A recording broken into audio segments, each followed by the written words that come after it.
Hello, everyone, and welcome back to Run the Flood, our weekly Shadowrun 5e game here on Table of Horrors.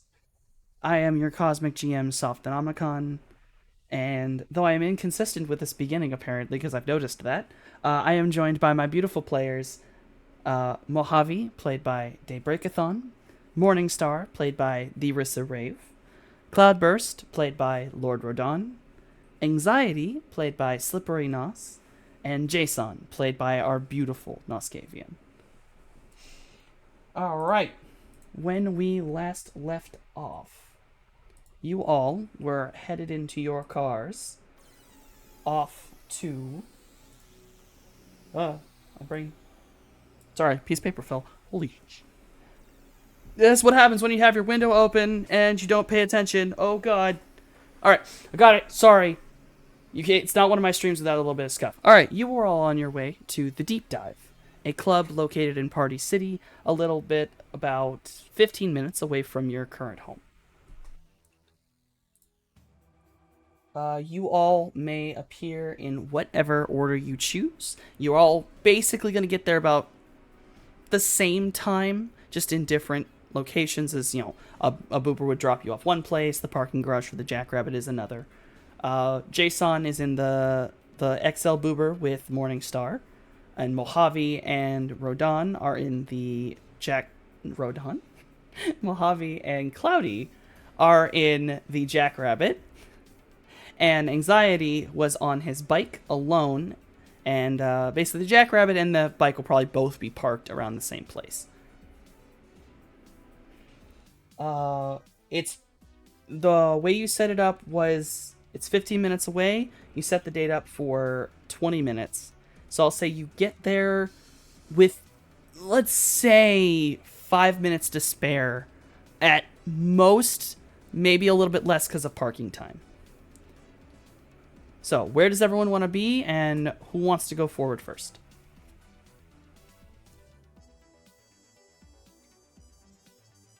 I mean, I'll park in the lot for the place. I'm the most obvious person in the world. When he arrives, he'll spot me instantly. Oh, yeah. If not, my boy's got 200 vision. That's some good vision. I think so. How big is the deep dive? Like, how many people can fit inside of it?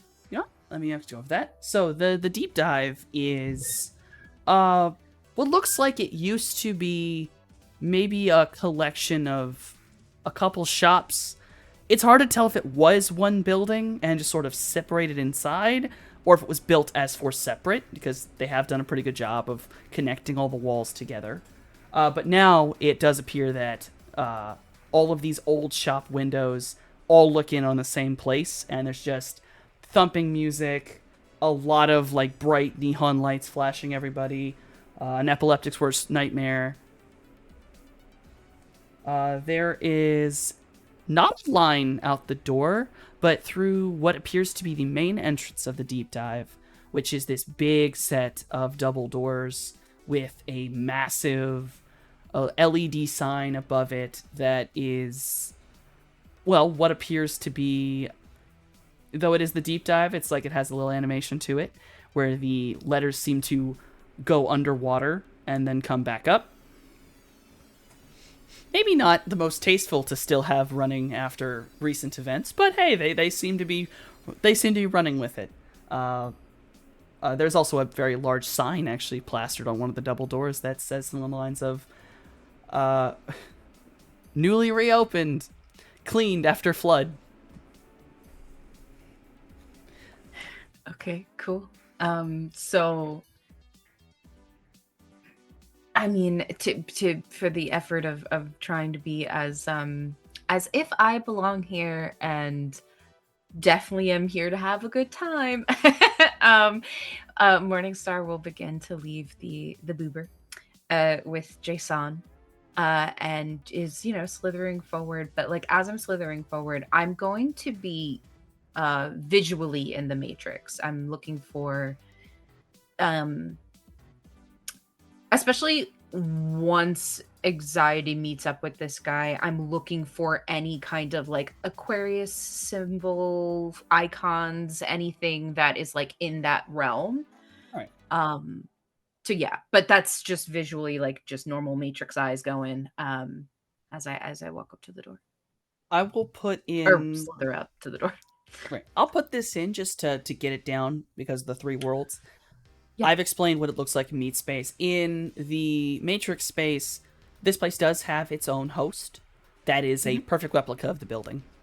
It does Okay, not seem to great. have the interior of the building like some clubs would, but the outside is just the building itself. Okay. It doesn't look Cool. like it's very heavily... I mean, you do see some actually external deckers who appear to be linked into it. So they seem to actually be just chilling up there watching.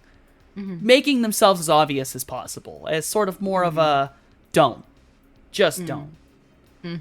Kind of thing. Well, But we'll see if I don't.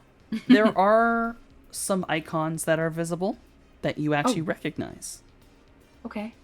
There is an icon that appears to be one of 404's group, because they all have very similar icons, which are of those Right. masks. And There's- I would have seen them. Yeah, and there's a set of two of them somewhere inside the host, seemingly near the back of the host. So the host is not as... It's not built to cover the icons that are there, by the way. And you've seen some that kind of hide who goes in, but clearly they don't give a shit. So you see that apparently there are some of 404's gang, but you also know that that's like 30 or 40 people, and they're pretty much all over the city. So that's not Yeah. too odd, especially given how close you are to Casino Eclipse. Yeah. Okay. Makes sense. Question real quick. Yes. So the bike. This is the Suzuki Mirage. Does that have online capabilities? Yes, it does. You can make Okay. it wireless. No, it's fully offline. To be clear, he never, ever puts it online. That is fair. Wow. I have hung out to dry, a bad reputation, and social stress with all non-Umbral elves. I'm sure I'm getting mean bugged by half the parking lot. It's not in online mode. That is absolutely fair. Only thing I'll say, the only thing that really matters with that, you can never summon it via calling it. So it will never be able to drive to you. That's the only thing you lose out on. I'd rather lose out on that than the bike. You know? Perfectly He fair. can't summon it. Nobody else can hack it and summon it away. Yeah. Well, I see that it's offline, but I know those bikes have an online mode, and I just for later, just in case. You know, you never know. Just for You later. know, if someone tries to kidnap him, I need to I might need to fucking touch the bike. But no, I'm not gonna fuck with it from afar for now. Right. But yeah, as I slither up and I'm keeping an eye out on things. I think her icon is no longer that of like just a snake. I think it's like a snake with maybe a mask slowly forming over it that is of the potential future employment that Morningstar is seeking. So it's like almost like an echo of something like that, Yeah. of that particular affiliation. So Yeah, and at this point, I imagine that you have changed this. Probably, you've made yourself noticeable that those two members will know who you are. But that's okay. That kind of thing is like, they'll be like, that's Snake. yeah. So that's, Yeah. you're just making yourself affiliated, but only really to people who truly understand what those Right. icons mean. Exactly. And until she's like officially a part of anything, she's not going to be so bold as to like, fully put the imagery. She is just kind of there in the background a little bit right now. And as we always have a character in AR, we also have someone always on the astral, seeing both Hi. sides. So I will give the astral description early on now so we can get out of the way. Astrally speaking, this is a fairly open area is the best way to put it. Much like there have been in the past, there's a lot of water spirits, like fish-type looking spirits, animals like rats, beasts. There's nothing in here that's too big. In fact, a lot of this is very low. You haven't really seen any kind of larger spirit. There's no real big elemental spirits. Except kind of in this colder night air, there seems to be a abundance of air spirits. But other than that, that's kind of it on the astral plane. Pretty average. If you would like to roll a sensing. I always like to roll a sensing. Yes. And any mage who wants to look into the astral may roll it as well if they wish. After I park. After you park. Don't worry, you will say you parked before you start staring at everything. Yeah, no, distracted driving is not a good plan. And that's why I don't. Oh, That's why I just don't.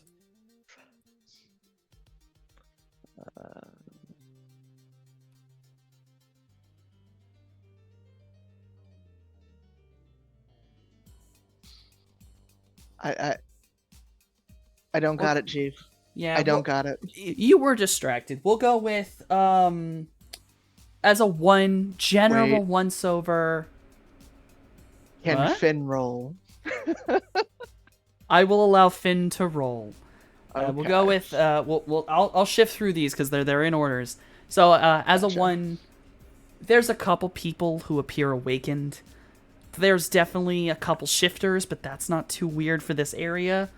That's not like they're very high in magic. They're just shifters, so they appear.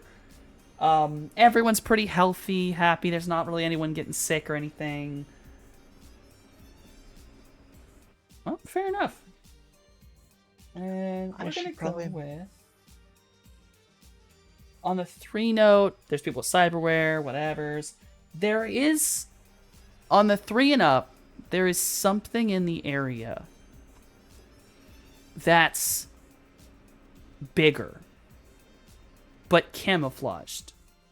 I would say something along the lines of astral chameleon. Something is hiding itself or pushing down its magical signature. As a 4, you can actually pinpoint this. It is somewhere in this building. But because of its chameleoning, even at a 4, for some reason, it's still fuzzing up exactly where it is. And you can't fully tell it. Finn feels it more like it's a spirit. But it's not. It's off. So with a 3, that's enough to detect a weird vibe, at least? Yeah, you get a slightly weird vibe. It's not malicious. Okay, astral form, take the shape of a normal guy. You take the shape of a normal guy. Yeah, in this moment, my astral self just looks like just an ordinary guy on the street, like nothing special. Oh, Dugan, normal Don't- man. Do not look at me. I am not here. I am also we're leaving the cowboy hat behind. We're incognito mode. My name today is Dave Smith. Don't look at me. I'm just here to have a good evening. I am Human Man. Literally. All right, so Human walks through the door. All right, so that is everything on the Matrix. Astral is everything as you're walking up. Anxiety. You pull up, and because you're already looking for him, he's looking for you. You immediately catch sight of him. My man's.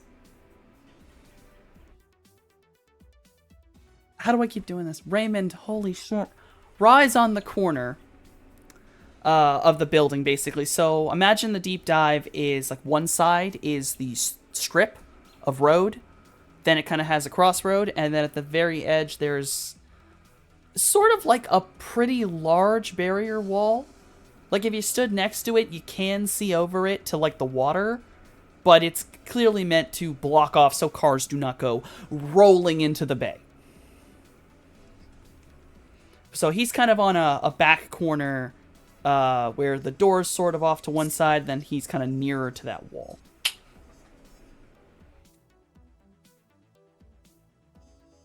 Pull up on the bike. Helmet on, of course. Safe driving. not get off the bike, kind of just park like in front of him, pull the helmet off in slow motion, shake my hair out, long flowing white locks. Give him the look.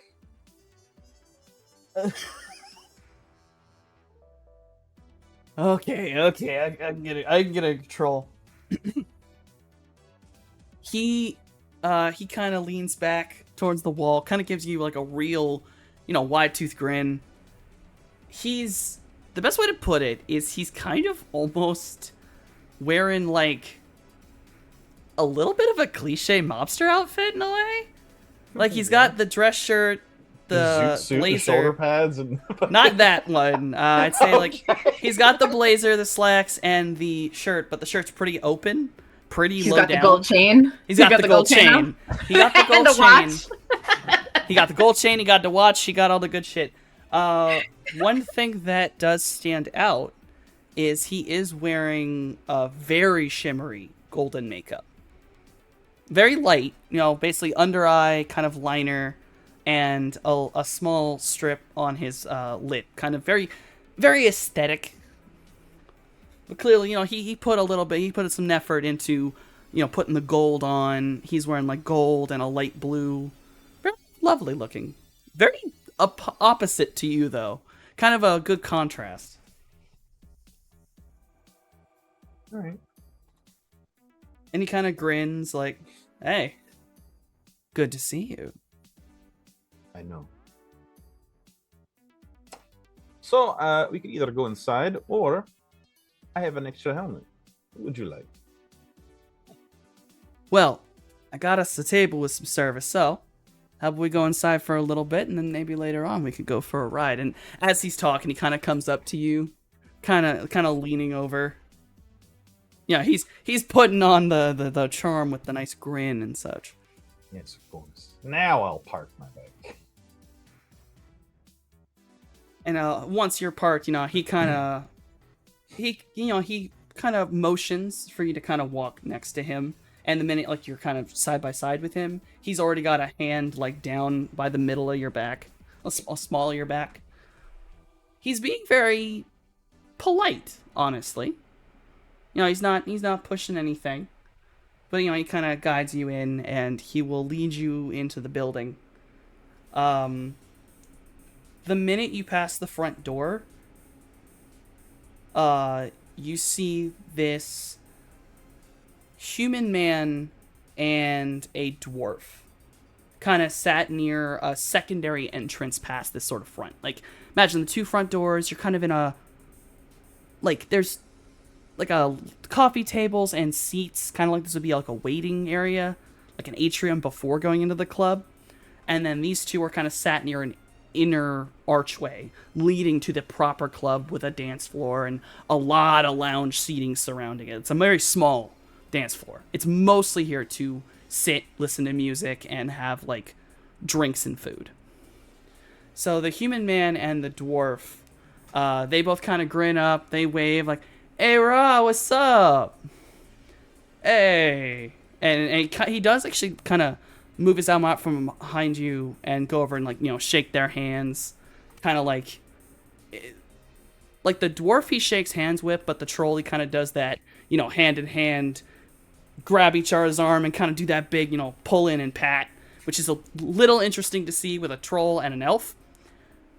He definitely gets pulled a lot further into this.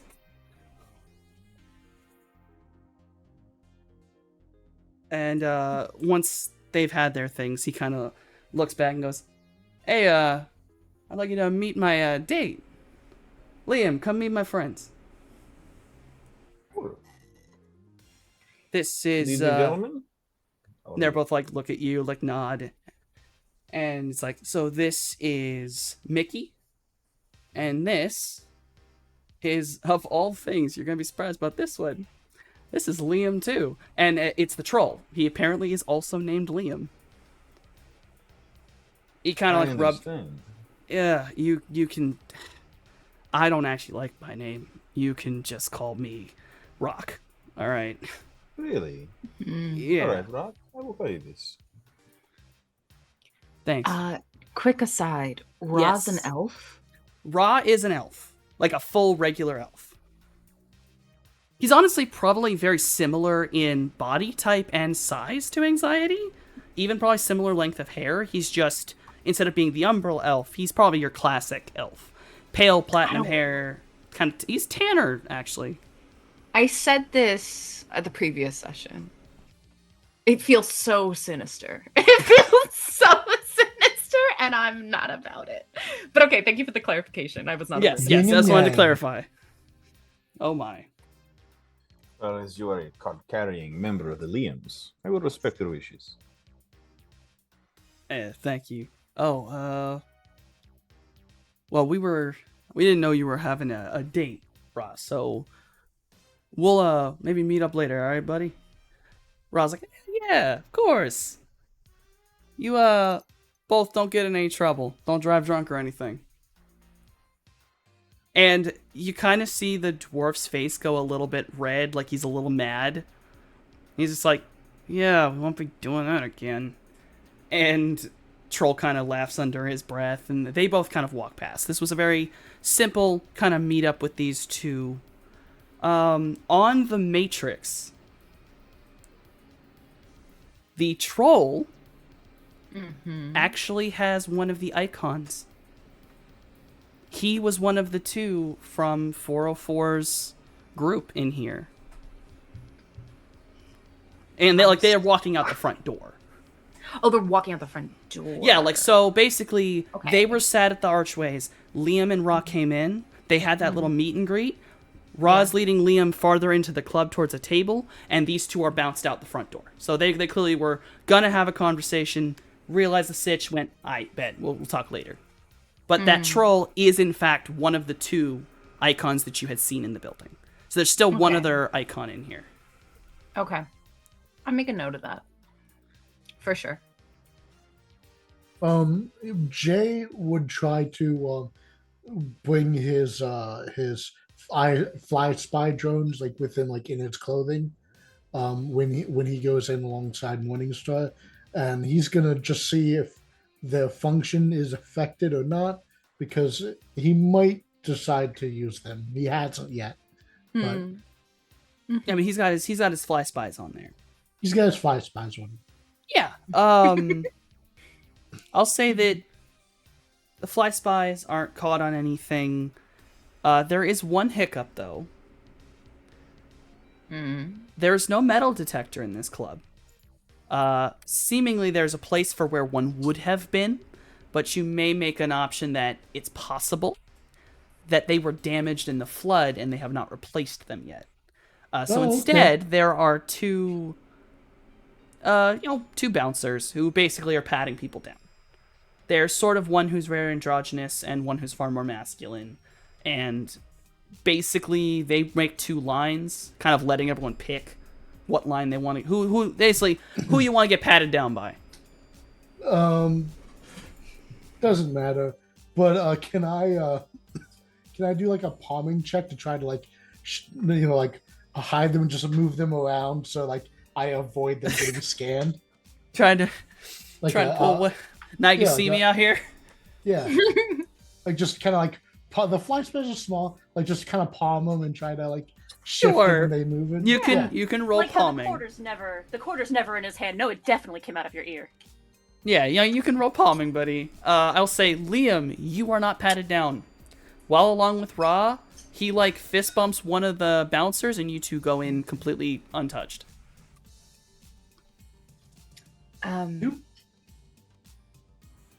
Yeah, they give you a basic pat down. They pat down your chest, your hips, and your legs. Morningstar would have used one of the wigs that she's sort of permanently borrowed from Nero, so she looks like she has a long, like it's a high ponytail, but it's a long braid that goes like pretty far down her back, and she goes to the same line as Jay to get patted down, I guess, but she is definitely holding herself with an air of, like something she would have seen Jormungandr do, that same kind of vibe in dealing with people. So she is sort of mimicking her mother as she goes into this space. to, I guess, get patted down. She's a very large snake. I don't know what they're gonna so, do, but so you come slithering up there, and the androgynous one, they've just gotten done with Jay. I see Obelisk the Lone Dream come up. They just got done with Jay. They turn to see you. They look you up and down for a moment. There's a glance with the other bouncer. His eyes kind of like drop wide for a moment. He looks at like very, very slight movement towards the other bouncer.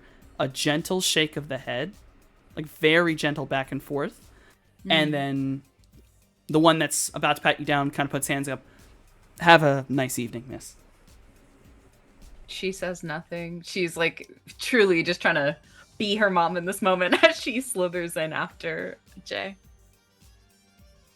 But I think in the back of her mind, she's like sweating. You know what I mean? Like in the back of her mind, she's like, huh. And they were like very, very polite. Like there's a slight curtain. They are pulling that thing back so your tail does not even get touched. They don't even let it go until they make sure that last bit of your tail's in. It's very nice of them. Both Cloudy and Mojave will get patted down. Do you have anything on you that they would find on your chest, hips, or legs? I.e. guns. I would have left that in the car. Like, I'm not dealing with that again. I have better shit to use when shit goes south, including a tactical shark hat. So I think I'm good. Fair. I I figured the two mages wouldn't have anything specific on them. Yeah, if I forgot had about the anything shark hat. weird in my pockets, it wouldn't like raise any red flags. It'd just be like weird things Mojave has in his pockets. Like they have one point, like the pat down, go, what is that? They pull out, it's a fucking bottle cap. They just tap that back in there, Yeah. going, Yeah, like a bottle cap, a shiny rock, a bit of feather, like whatever. It's just stuff. they're like, yeah, all right. That's to them. They're kind of like, whatever. And they're gonna patch you in there. Do you want a garbage bag to put all that stuff in?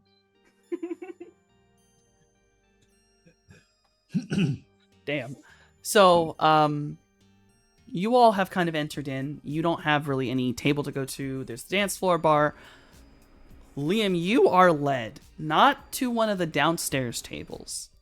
You're led to a staircase at the side that goes all the way up to probably the only second floor kind of thing this place has, which is all the way above the dance floor where the lights don't kind of strike it too bad. It's got its own very gentle lighting. A lot of neon, a lot of glow here. Clearly a VIP section. Like, you got to walk through two separate bouncers.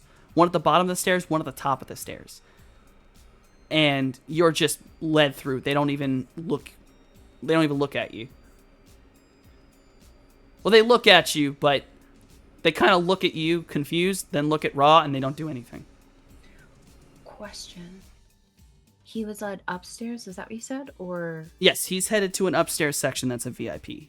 would it break my line of sight of him? Like, is it like a upstairs balcony area, or is it like Yes. closed off? It It's a is an balcony upstairs. area. It's a balcony area, so unless they sit near the edge, you would not be able to see them once they pass the Okay. staircase. So theoretically, it would be totally possible for it'd be totally possible to find somewhere to chill where we can casually keep an astral eye to make sure things don't pop off. Yes. There are plenty of places. You are approached very quickly by like a young waitress who's kind of like, do you all need a table? Are you apart together? Because I assume all of you kind of ended up standing together just by habit. No, we're here reconnaissance. Like, Are you Yeah, actually stealth separate? mode. Okay. No. Are you separated? Yeah, we're separate. For Yeah, sure. 100% separated. I So is would it have in gone the to pairs? bar. I would have Yes. gone to. I've actually. I don't know where Jay's gonna go because I know he's got like Spyfly stuff going on. But I would have gone to the bar and gotten myself a drink. All right, then So. where is everybody, including Jay now? I think Jay will probably shadow Morningstar just because, like, if she wants to get eyes on something, Jay can send out a Right. drone that way. Right. Okay, then yeah. Makes So sense. Morningstar will look at Jay and say, "What is it that you want to drink?" Oh man, I haven't really been to too many of these. I guess I'll take a pan galactic gargle blaster. Well, okay, yeah, I'll see if they have that here. And she will, ask the bartender if they have that, and if they don't, she will find sort of like an equivalent to whatever is in that drink that they could make for Jay. You know what? I'm just gonna say they actually have it. Oh, good, good. Glad They know that what you're won't be talking about. disappointed. Yeah, so one of those, and I will take whiskey. The minute you say, I'll just take whiskey, you watch that bartender's face go, oh, thank God. Yeah, I mean, after the gargle blaster, she's like, gotta keep it simple. So Jay gets this fancy fruity drink, and then you get a lovely, nice whiskey on the rocks. Yes.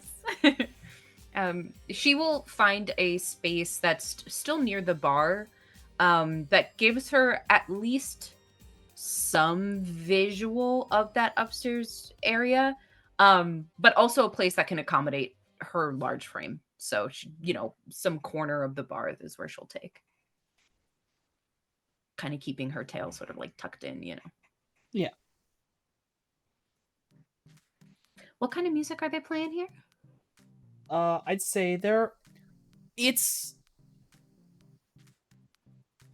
a pretty strong bass, but it's Okay. not played at the volume you'd expect at like a rave.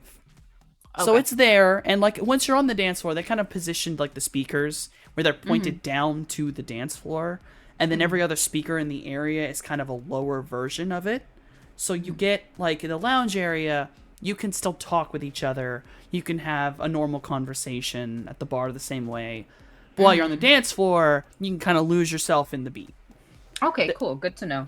You also notice this is one of those clubs, there is no DJ, or at least no visible DJ. Okay.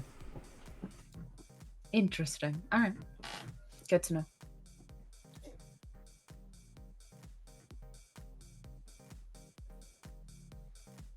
So, anxiety will sit with you real quick. Well, actually, I lied. Where are Mojave and Cloudy? Sorry. Probably grab a table off to the side kind of thing. Yeah, the goal would very much be find somewhere out of the way where we can look like normal people who are just vibing, where we can keep eyes on things, make sure they don't pop off, and also pop off if need be. Mm-hmm. Right. Then a waitress will happily take you to a table. She'll offer, would you like individual drinks or a bottle service?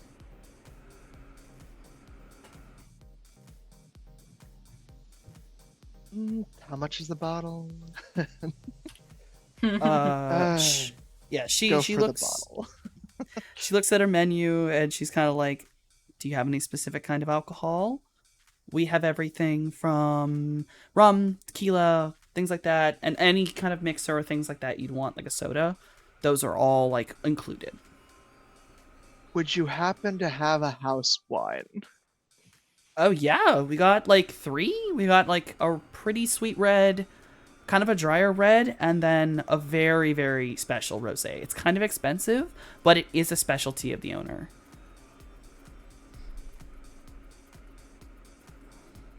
Let's. Actually, is really tempted. for the Mojave rosé, just like, watching Cloudy have this interaction just with the vaguely bemused, like, what's it like to have taste? Like, he doesn't say that, but that's the body language here. Cloudy's really tempted to get the rosé, but god damn it, this is work. Right. Can't go Maybe indulge next the- time. Next Maybe. time. Next time. Let's go for one of the sweeter reds. All right, I can get you our sweet red blend. So, 1 bottle, 2 glasses for right now. Yes. Okay. I'll put that in. It'll probably take me maybe like, sorry, but maybe like 15 minutes, just because I got a couple of tables to go to. You know what? Take your time. We plan on relaxing for a little while. Nod. Okay, great. Oh, I will leave this here, and she takes out like a menu. It's like, you don't have to eat anything, but we have a really good but it's all appetizers and finger foods. So you get hungry at all, anything you need, you just tell me. I'll be. Oh, sorry. Can you tell I'm midway through my shift? My name is Candy. Nice So- to meet you, Candy. Thank you. So you all just ask me if you need anything. I'll be right back with your wine. And then she quickly rushes off to another table that just sat down. That's like 10 people. and they look like at least half of them are already sloshed. and you'll note that it's pretty early in like the night for partying, so they were day drinking if they're already sloshed. Mm-hmm. Yeah. Eyes on them, eyes on the scene, the crowd, eyes on our boy. Mhm. We're in no hurry. Waitress is welcome to take her time. We're here to chill.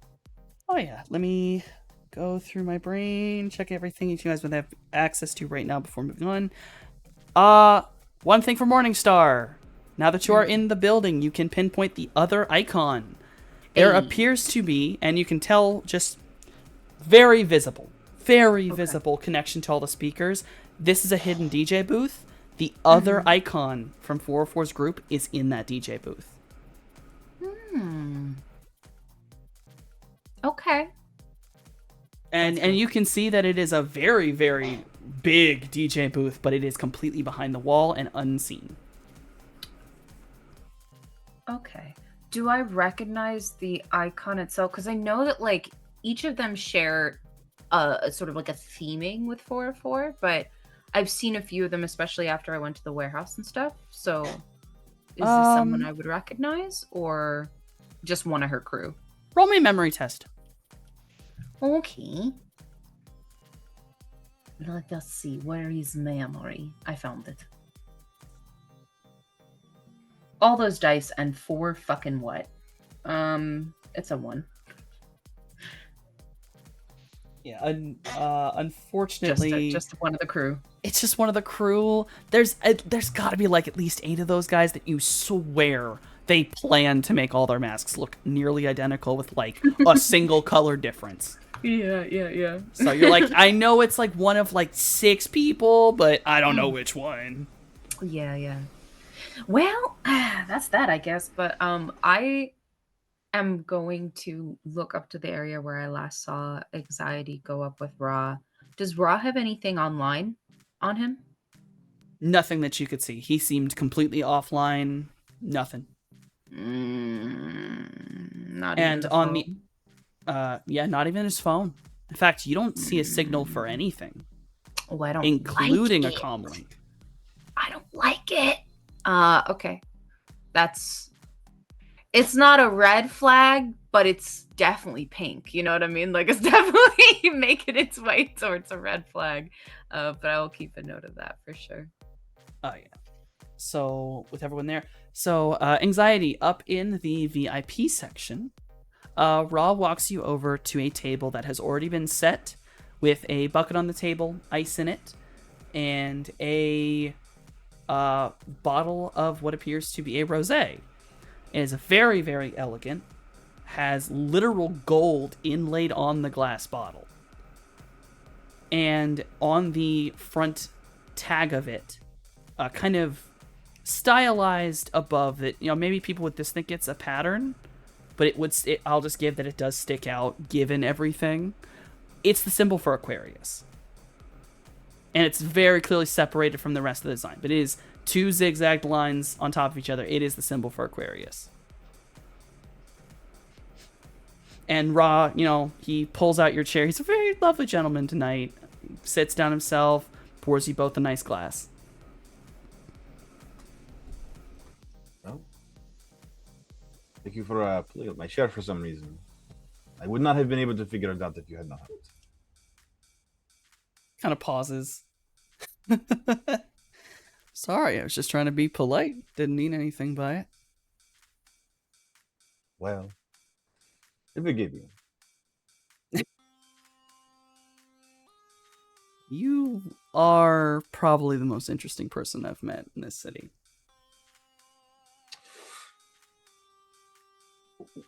Why exactly? Is Well, it because I give you shit? well, that's definitely a bonus. Something I don't always Okay. have. I don't always get, so it's nice to have it.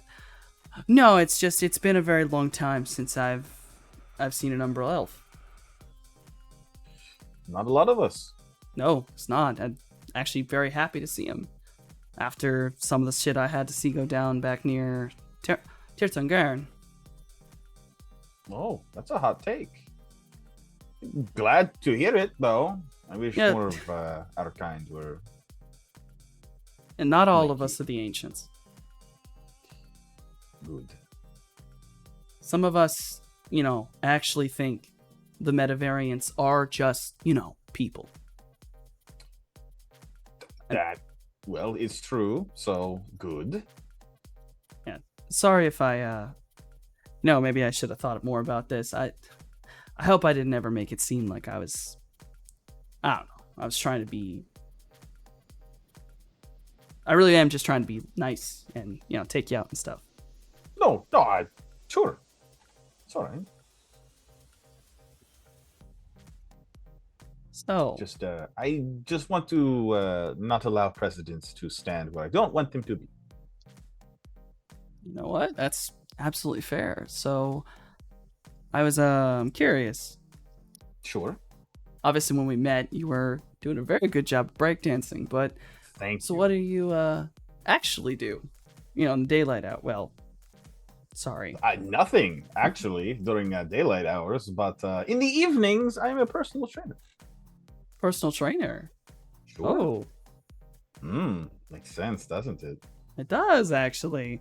All that flexibility and skill. It's kind of impressive. Exactly. Yes, and sometimes I even do the personal training.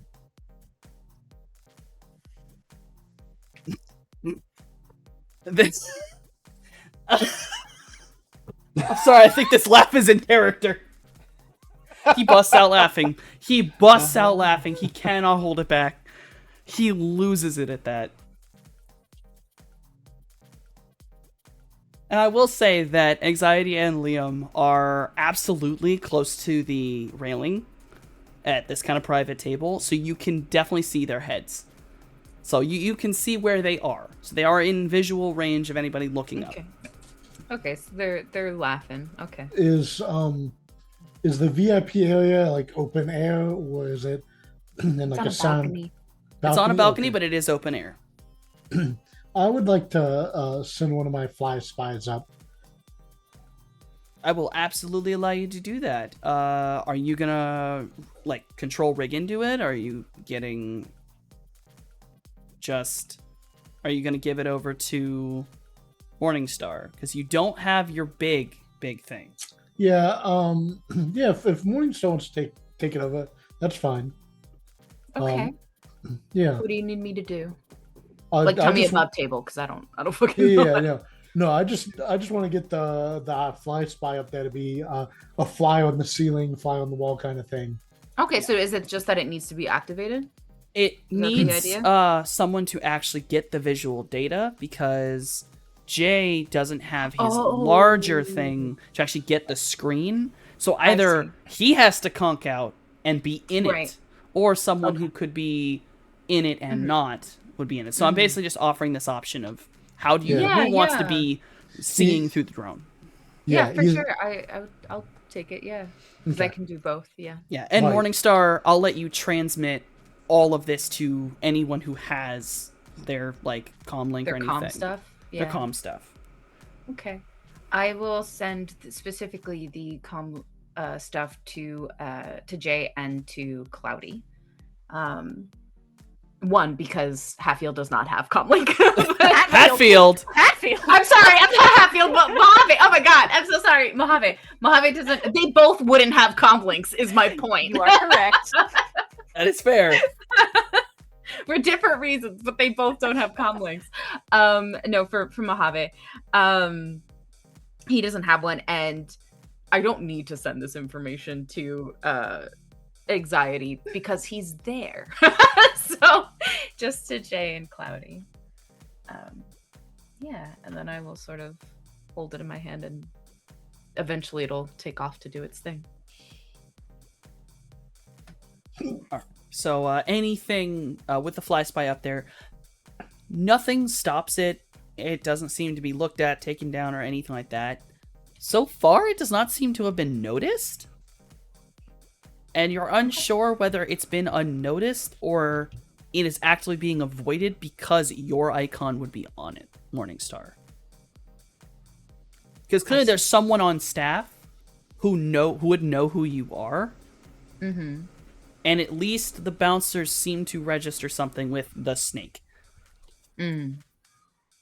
So it is able to get up there, and anything that Raw and Anxiety say will now be audible to you. Okay. Yeah. Mm. Well, yeah, she leaves it up there, just leans back, acts as the sort of conduit of information for the other two, and drinks her drink. Fair enough. Anxiety, Raw makes a lot of regular conversation with you, unless you have any specific questions for him. He just sort of asks, your date questions, like, what do you do, and what? So, real estate. Clearly you're successful at it. We are here. And the VIP area.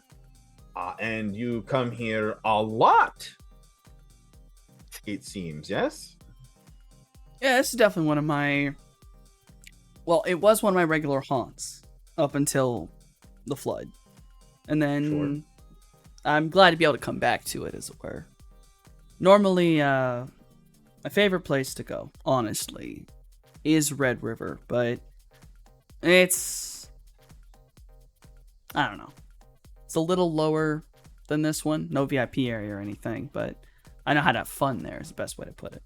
Sure. And real estate, yeah, there is a lot of money to be made in real estate. I bet especially now that everything is, damaged. Lots of people trying to offload. A lot of people trying to offload a lot of landed property. Really? Especially Yeah. some corporate property. Oh, really? What? Oh, yeah. So you're going to be very busy. Well, the group will be pretty busy. Individual agents like me. Now, we have our jobs. We have our venues we got to deal with, but we're not too busy, I'm definitely not too busy to have a lovely date every now and again. Sure. You have to make commission. You have to be able to come here often. Oh, absolutely. It pays very well when you know what you're doing. What is the I'm curious, what is the most expensive place you have sold? Kind of pauses, leans back. Expensive, huh? Let's say the most expensive place I sold was, of all things, office area in Hollywood.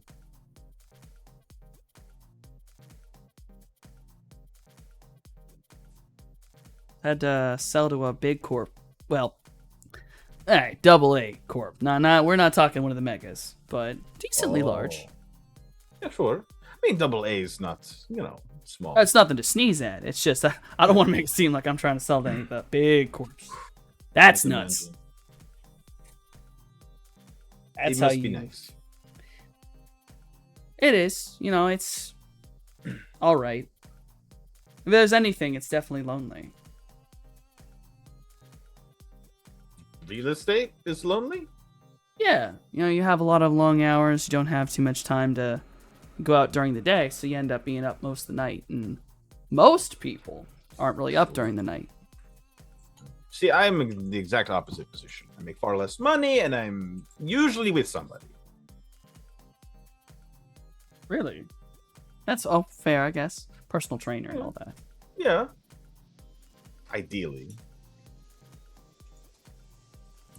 Morningstar rolls her eyes a little bit, and she is looking up the last purchase by his particular real estate company, or like transaction is the better word, down in Hollywood. Is this Miko that he sold this building to?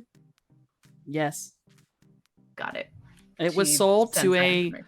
an office subsidiary of Miko Industries. It's entirely just office space. So it literally was just offices. But yes, in Hollywood, it was in fact Miko Industries. Okay. She sends that information off to Jay, and Cloudy as they're getting sort of the stream of the conversation. Take a sip of the wine, just things flashing across my eyes. Like, I imagine we're just having the most like surface level nonsense attempt at maintaining like we're small talking, just so we're not like sitting there staring at each other in silence for the entire time, obviously staring at people, but like you're so distracted we are not saying anything of substance. There would probably be like, well, there would probably be a couple of shit talking. Just, hey, that person, that one right there. How much money do you think they threw at alcohol in the past week? Far too much. Like going through and just blatantly judging people while looking around. People watching and talking shit at the same time. And Mojave not getting the full-on tech download because what is tech? Just monitoring everybody's aura, looking for any sign of like hostility, ill intent, not just from Anxiety's area, but like the whole place. If anybody looks like they might be liable to pop off for any reason at any point, I'm gonna know about it. And you might also potentially know about their copious liver damage. Oh, absolutely. Yeah, well. I'm gonna let all the sensings roll for right now. I might let another one roll later, but we're gonna say right now that's sort of been as everyone's come in, and that's kind of what we're rolling with. In fact, Mojave, you are hyper vigilant right now. Yes. Up in VIP, it took a little minute, but someone is getting angry up there. Like, we're talking mean angry. You can sense there's some rage building up there. Now, you don't know if it has anything to do with them, but it did not occur until they were up there for a little bit. Yeah, the spike in the spiritual texture of the area will be pointed out to Cloudy to convey that to Liam to, look in X corner. Shit. I'll say up in the VIP area with what's visible in said corner. There is a table with about 5 dudes at it. 2 are elves, 3 are humans. They're all kind of dressed weirdly similar, maybe a little bit darker colors, but very similar to Ra. You know, that suit open with the chain kind of thing, all looking like your cliche kind of mobsters off duty. But one of those dudes does not look happy. Like, Liam, if you were to look over there, he's clearly mean mugging you and Ra.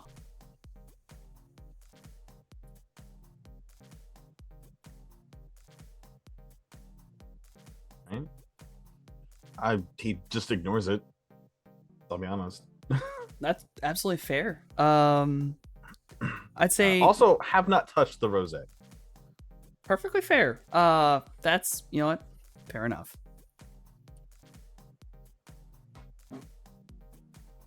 He the guy in the corner, probably maybe a couple minutes. You kind of watch him go to get up. The elf next to him grabs his shoulder, kind of pulls him, and he kind of shrugs that off. He starts walking over to where you two are.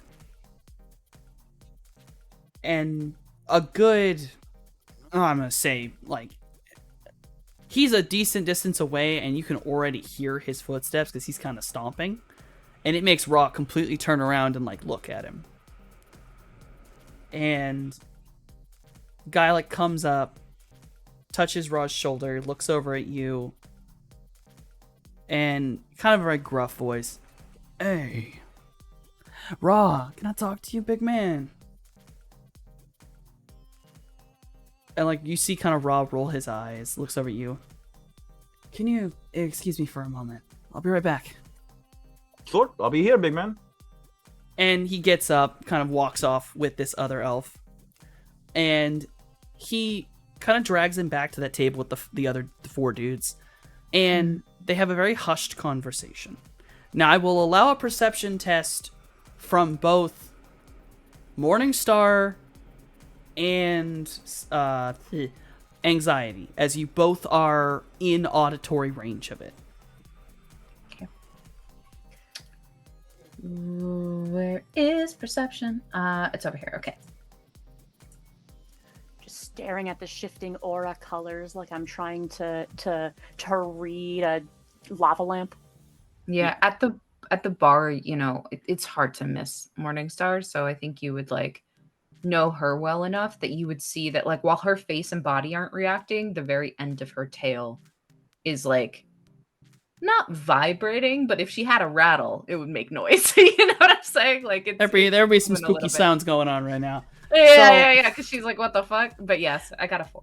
So Mojave, you watch this very angry man kind of come over, and I mean, you can see emotional things going on up there, frustration, anger. Suddenly, Raw seems to be getting very mad. And both Morningstar and Anxiety, you can hear this. The gentleman in question, the angry gentleman, you find out through statements, his name is Tex. And he says some very inappropriate things. A couple slurs at Umbral Elves, basically commentating some things about Anxiety. Ra then proceeds to very quietly, only the fly spy can kind of see this because of its position. Anxiety, you kind of only see Ra's back and kind of his arm jerk. But what he did is Ra proceeded to grab the man by his collar and yank him close to him. And the line was something on the lines of, "Get that ancient bullshit out of here before I kill you."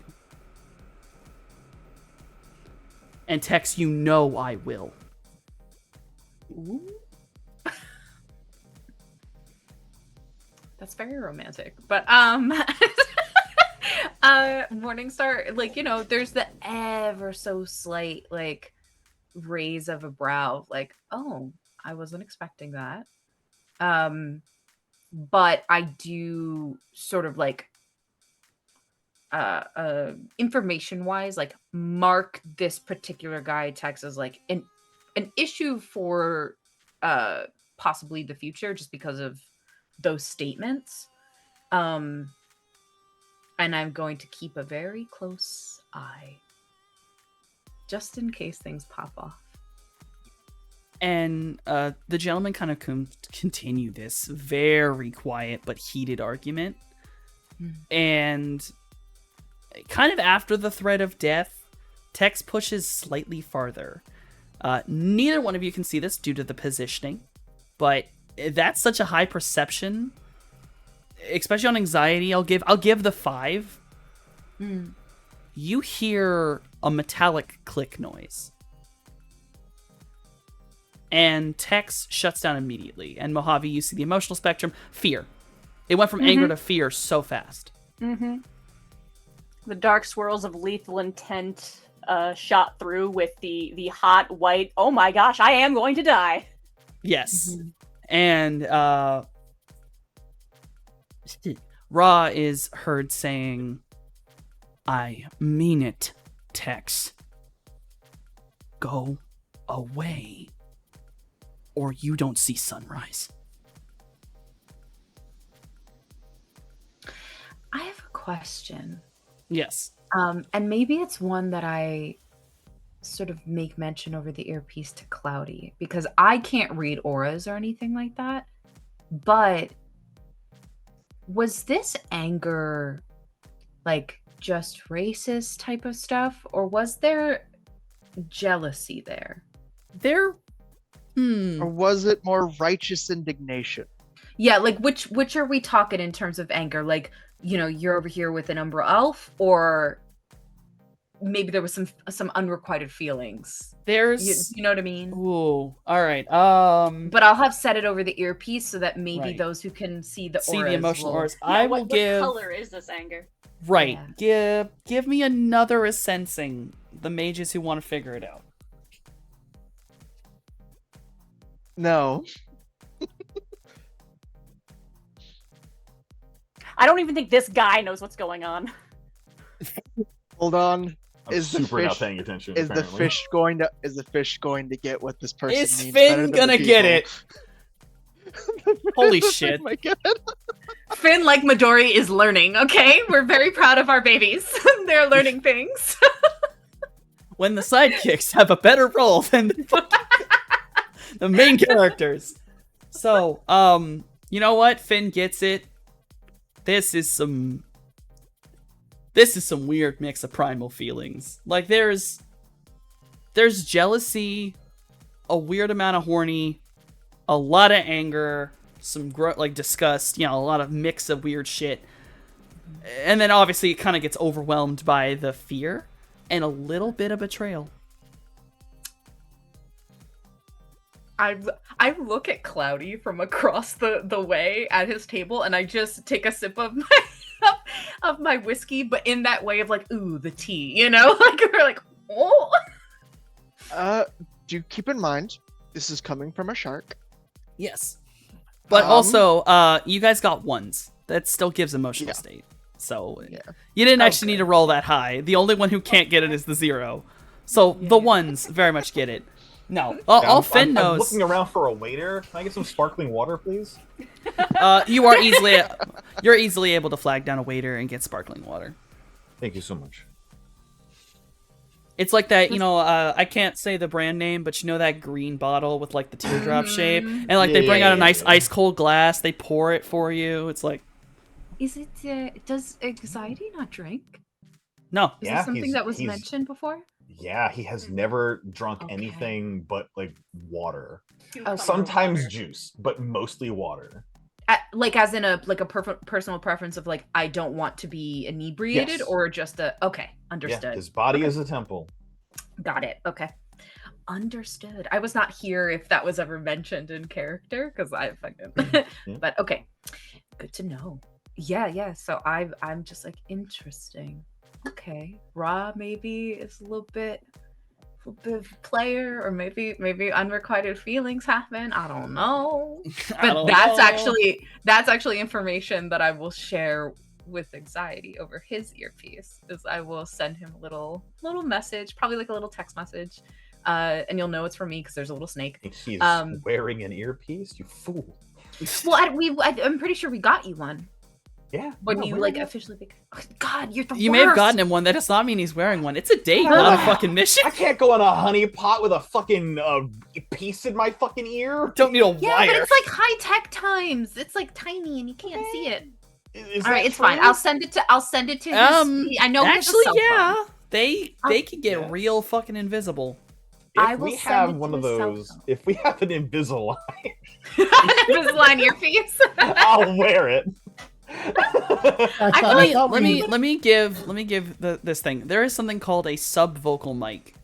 We have those. Yes, yeah. They are literally thin enough that they are invisible upon one's neck, and that's literally where they sit.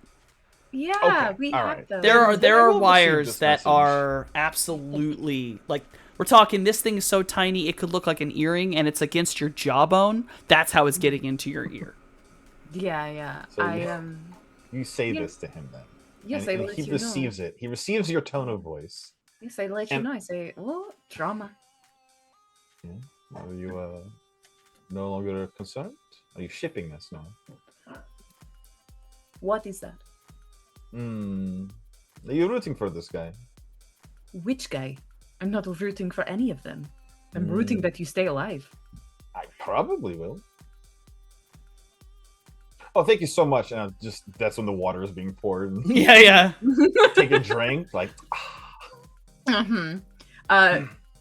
She does not continue that line of conversation because she's like, "Oh my god, I almost exposed myself." She's like, paranoia. She's like, "Oh shit," which she does have paranoia. So she was like, "Whew," and doesn't continue that line of conversation. But she does like warn him that this guy is making not only like racist comments, but there might be some emotional entanglement happening over there, and that Ra most definitely pulled a weapon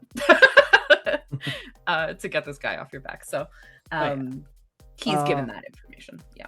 after the the argument, which seemed to have been stopped by weapon, you see Rock kind of place his hand near his waistband again, and he actually takes his blazer off, and you can see that he begins he rolls up his sleeves up to his elbow, and it's less like he's doing it like to go to work or like he's got to fight, and more like he's displaying his forearms.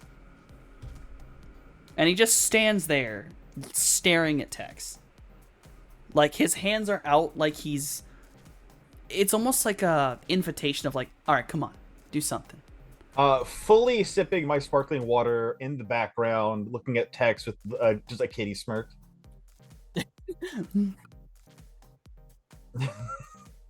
I see this. Super full of himself. I see this from the Fly Spy, and just under my breath, I'm like, this little shit, like. Why would you start shit? She doesn't yell at him or anything, but like in her head, why would you start shit? But she fully sees it in the Fly Spy. Yeah, I have to do this because it's there is one last slight part of the conversation that is had, but it is not audible to either of the people. You guys rolled pretty high perception. You were hearing this. It's not audible, but clearly Ross says one more thing to Tex, and you cannot hear it. And he is holding his blazer, and he walks away from Tex. Tex, hands kind of in his slacks pocket, looking very aggressive still, but he kind of reaches down, grabs keys off the table, like car keys, and he just walks away. And some of the boys at the table hold their hand up to Tex, they're like, Tex, no, man, come on. And he just hand up, doesn't even want to listen to him. He just walks down the staircase and leaves. Rock comes back over. All of his tattoos, or at least the ones on his arms and because I don't remember if you remember, but he's covered in tattoos from the neck down. So all over his arms are his tattoos, including the one that had the constellation for Sagittarius on it. And I wouldn't have known this, right? You would not have known this, but now you do, because the Fly Spy can see it. And when he turns around, that is a very big tattoo on his arm. That is the majority of his under forearm tattoo. And it's there's full color and patterning next to it. It's got it's a real ass constellation tattoo. So I'm going to ask you a question here, okay? Yes. So for example, Russian prison tattoos, every single one of them is a symbol for something, whether it be status or something you've accomplished within the gang itself, right? Is this the kind of sort of Sagittarius constellation tattoo that marks a station? Or is this more like an identifier, this is Sagittarius? Do you know what I'm saying? Is this an action, or is he this just an really identifier? Passionate about his star sign? I will give. You're not sure about the Sagittarius one. That tattoo? Okay. No fucking clue. Okay. There are other tattoos on him, however, which are in the correct places and are of the correct things that kind of are at least familiar to both Russian mafia and Yakuza. They're slightly modified, but they're very clearly variations or in reference to such things. I will allow you to make a computer to try to look up certain tattoo meanings. Okay. A 6. There are 3 tattoos in particular that are of interest to you. Okay. There is a tattoo that has been marked through that is on the front of his throat that is in reference to not either one of the 2 I've mentioned, but an actual extra thing from the gangs.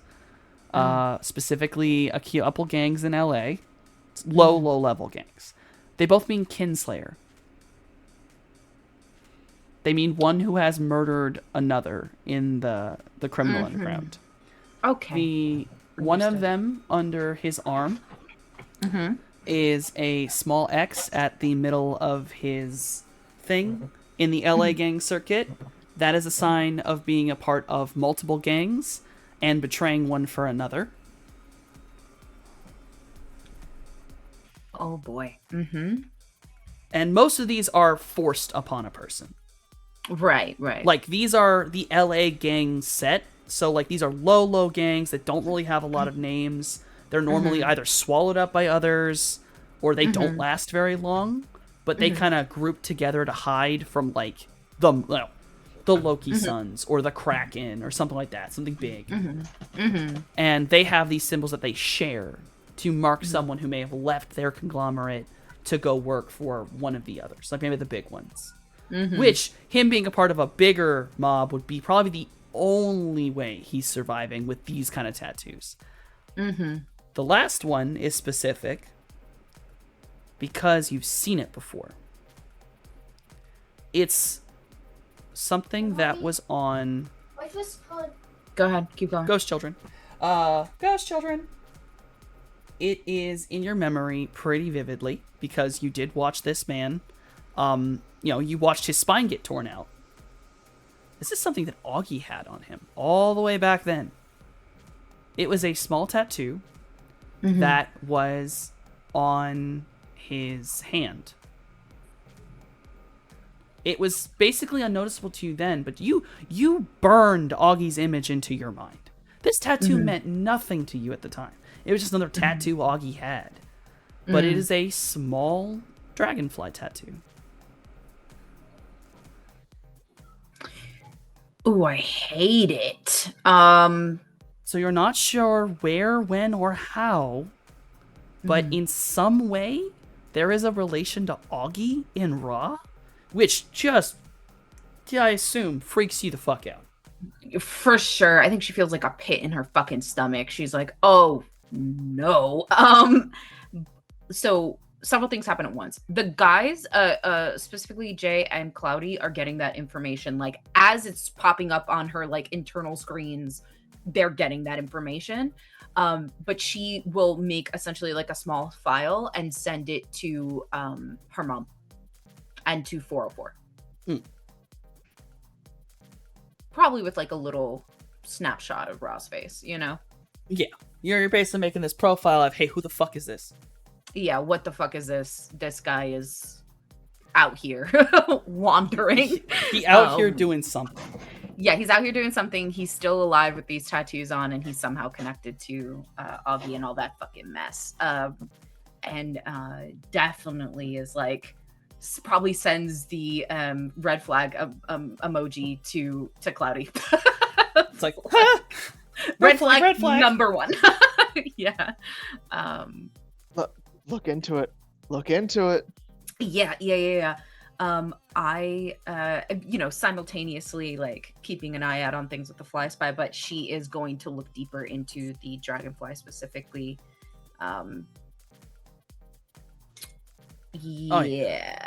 Definitely, especially if she sends that like little profile out to her mom and 404. Like, if any of them have information to give her, she'll happily receive. Before you get that information, can you roll me? I believe your knowledge skill was like rumors, or was it? Yes, it was rumors. Yeah, I have a few knowledge skills. I don't know what would apply. Do you have one on organized crime?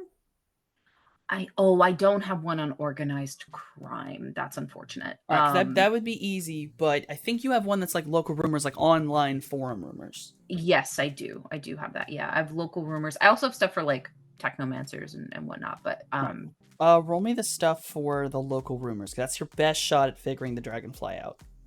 Okay, it's a 3. Kind of the best I could get. Dragonflies are used in a lot of symbology. Burning through like all the forms you can in this time while waiting for any response back. You got a couple that kind of make sense. There have been some gangs in the past, specifically elvish gangs. Like, not the ancients, but uncomfortably close to the ancients that have used dragonflies in the past to mark members. generally they are like go gang or offshoots. As ancients are a go gang, they are also go gangs. Okay. What the fuck? So even though he doesn't seem to have any ancients tattoos, because that would be very, very obvious, he does seem to have this tattoo that is somewhat related. Now, Augie having it does confuse you, as Augie was a troll. Yeah. And the ancients basically hate everyone, especially, like, they don't like anyone who's not elven. But, like, if you're not human, oh, fuck it. No, you're extra not okay. So, why Augie had the dragonfly, you're not sure. You're not sure if maybe this wasn't ancient, maybe it is. Maybe it's not even the same tattoo. You're like kind of reading your memories and like you're going through because you took videos and photos of Augie. You still got him. So you're just like trying to compare everything. Like, is it the same? Is it the same placement? Am I wrong? So you're going over this. You will eventually get an answer back from 404. And she says, I recognize that guy. It's been a very long time since I've seen him. But he used to be in a small gang in Hollywood. The gang doesn't exist anymore. It got swallowed by the Loki Sun Mafia. But she does admit that, like, that's not a member of the Loki Suns. That's not a member of the Kraken. Like, she's seen him once before back in the day. He was part of a small gang that got completely swallowed. She has no fucking clue what affiliation he has now. Boy, oh fucking boy. Morningstar will let her know. Well, apparently now he's a part of a Sagittarius group. He's got a rather large Sagittarius tattoo on his forearm. When was the last time you saw him? Takes a minute. And she replies, shit, 10 years last time I saw Sagittarius. Then he might not have been visually a him the last time you saw him. And 404 will receive that small file about possibly sister dying 3 years ago and Ra taking their place, or possibly just was formerly femme presenting and is now masculine presenting. But that information is given to 404. Yeah, she doesn't give a response immediately. We're slide back up while you're waiting for that to anxiety. Rock comes back, pops his blazer down on the back of his chair, sits down, sighs. I'm sorry about that. Crazy. So, jealousy, racism, or both? All of the above. Add a couple bullshit, a little more bullshit in there, and yeah. He's not gonna go outside and fuck up my bike, is he? He doesn't know that's your bike, but no, he wouldn't dare. All right. Because it seemed like for a moment he might dare, in fact. Well, he does that, I'll buy you a new one. I hope he fucks up my bike a little bit now. But yeah, all right. Well, hey, we'll see, right? We'll see. No, damn it. If he bothers you again, I'll beat him up. If you want. He bothers me again, you won't have to.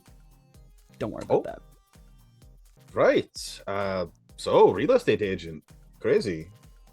Kind of rubs the back of his head. Yeah, super believable now. Yeah, it's look, I wasn't really trying to hide it. Yeah. Like, I'm obviously not judging you, right?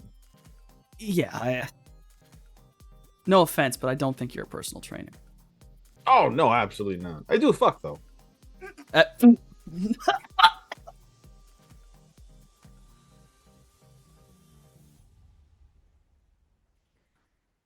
Okay. The storyteller is buffering. I wasn't ready for that to be the a ton of other things. I thought that wasn't one of them. And I should have known. I should have known that was what was going to be said. Morningstar fully chokes on her whiskey for a moment. Oh, his body is a temple, but the temple's a sex cult. Right, apparently, because we're wilding for clout out here. Temple's open to many people. Yeah, Morningstar chokes on her whiskey, regains composure. Now, not frequently, Umbral Elf makes it a bit difficult, but when I can, no, absolutely. Yeah, I can. I'm sorry. That's how it has to. Got me all flustered. Sorry how that's had. I really can't talk. Wow. Take your time. This is in character now at this point. Fuck it. The honeypot is honeypotting. Is what this is. Yes. I sent the honeypot emoji to Cloudy. Well, so I guess I should be honest about some things. If that's what this night ends up, I should be honest about something. Sure. And he leans back, and it is subtle, but it's almost like watching. It's like watching a photo transition. Because suddenly Raw just sort of melts and is a woman. Similar face and features, but titties. Rather large ones, actually. I should be very honest.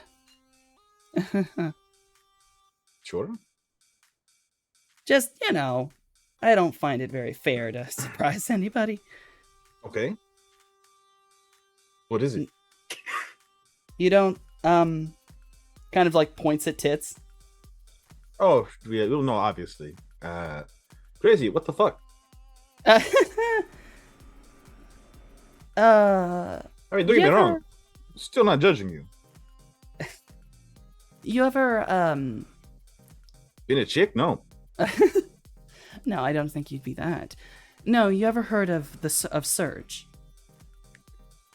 And this is not a common thing talked about, but Surge is Yes. sudden unexplained genetic. Basically, it's another wave where during Halley's Comet, a lot of people turned into weird shit. Yeah. Mm-hmm. Yeah, no, I have, yes. Yeah, that happened then for me, and I've been able to do this now. It's not just, shifting one or the other. I can do a lot, actually. So, can I ask you a question? You don't have to answer if you don't want to. Mm-hmm. What are your pronouns? What do you prefer? What is you? Not gonna lie. Fluid? Neither? Yeah, Both? I'd say it kind of depends on the day. Any or all, Okay. really. Great. Okay. Yeah, a good friend of mine got me used to that kind of thing. Sure. Stand up real quick. Yeah, fuck it, sure. And she now stands up. No, sure. Kind of like motions with his finger for like the spin. It's like, kind of laugh, turns around, and clearly the body type has very much changed. Raw as a male was very much, slender, swimmer's body. As a female, a little more curved, still sort of swimmer, but, maybe a little more built. And all of us in the peanut gallery are like, okay, alternate face, got it. All right, Mm-hmm. all right. Yeah, and like, for that anyone in the explains peanut it. gallery, it's Ramona. Yeah, immediately Morningstar's like, never mind, to 404. I figured it out, and lets her know, that what I've witnessed here. Yeah, it's got to make clothes shopping difficult because the suit's not sitting quite the way it was. No, well, actually. And she reaches behind her and pulls on something. On, the shirt. and tightens it, and you see the shirt kind of shift. So clearly there's like a band on the inside of the shirt where she can actually pull it when she shifts body type. That's so cool. Jacket does it. The jacket does it too. Sure. Your pants? Pants, no, but I'm very God, careful alright. about how they sit. Also, I don't tend to change the bottom that often, actually.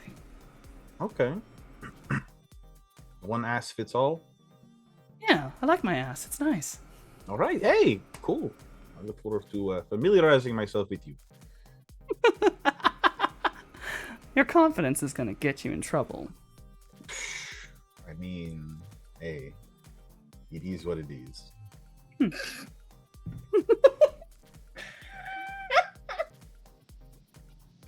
This is really fucking hard for the deal. Yeah. It is what it is, you know? It is what it is, right? I'm doing better than Shiv. Yes. It is what it is. Jeez. That part. Gosh. Raw gets up, kind of grabs her jacket, reaches into it, pops out the wallet, throws down what looks like a basically it is a temporary cred stick. Like, it's the equivalent of having like a gift card. Tops that on the table, kind of puts out her hand.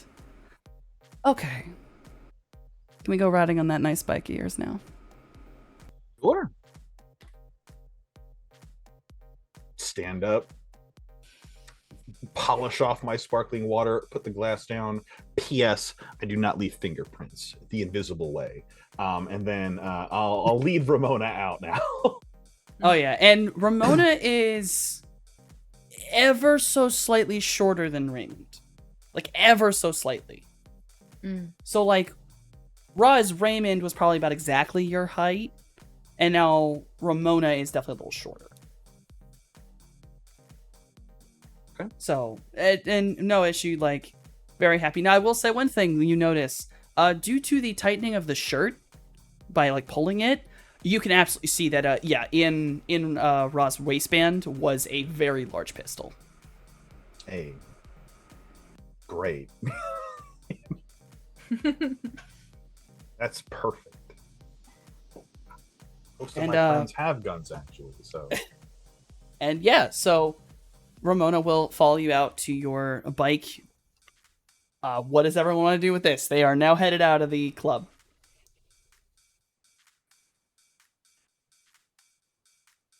Mojave, how much of this bottle have we drank? It's a good question. We got our drink, right? Oh yeah, you got your drink. Three-fourths of the bottle is gone. I'm going to mark his earpiece. That way I have a way to track him just in case. You know? Yeah, now that's it is. I'm counting that as you owning the item. It's already fully marked. You don't even have to worry about that. Okay, In yeah. fact, just you guys gave it to me, so So it is yours. I probably marked it without telling you, for sure. Yeah, no, you have a permanent GPS on this man. Just in case, because, like, I don't fucking know. Shit's weird. She's a shapeshifter, and who knows what's gonna happen. You know what I mean? She's got, like, maybe a jealous lover in her group that she's a part of. So, Morningstar makes no move as if she's concerned or whatever about them leaving. In fact, like, she looks like just the chillest snake in the world right now. If anything, she looks like the spitting image of her mother, while she's sort of curled there drinking her drink and watching people dance and whatnot. And then, yeah, she just is going to keep an eye on him. But she will say to the others, like, they're leaving. What do you want to do?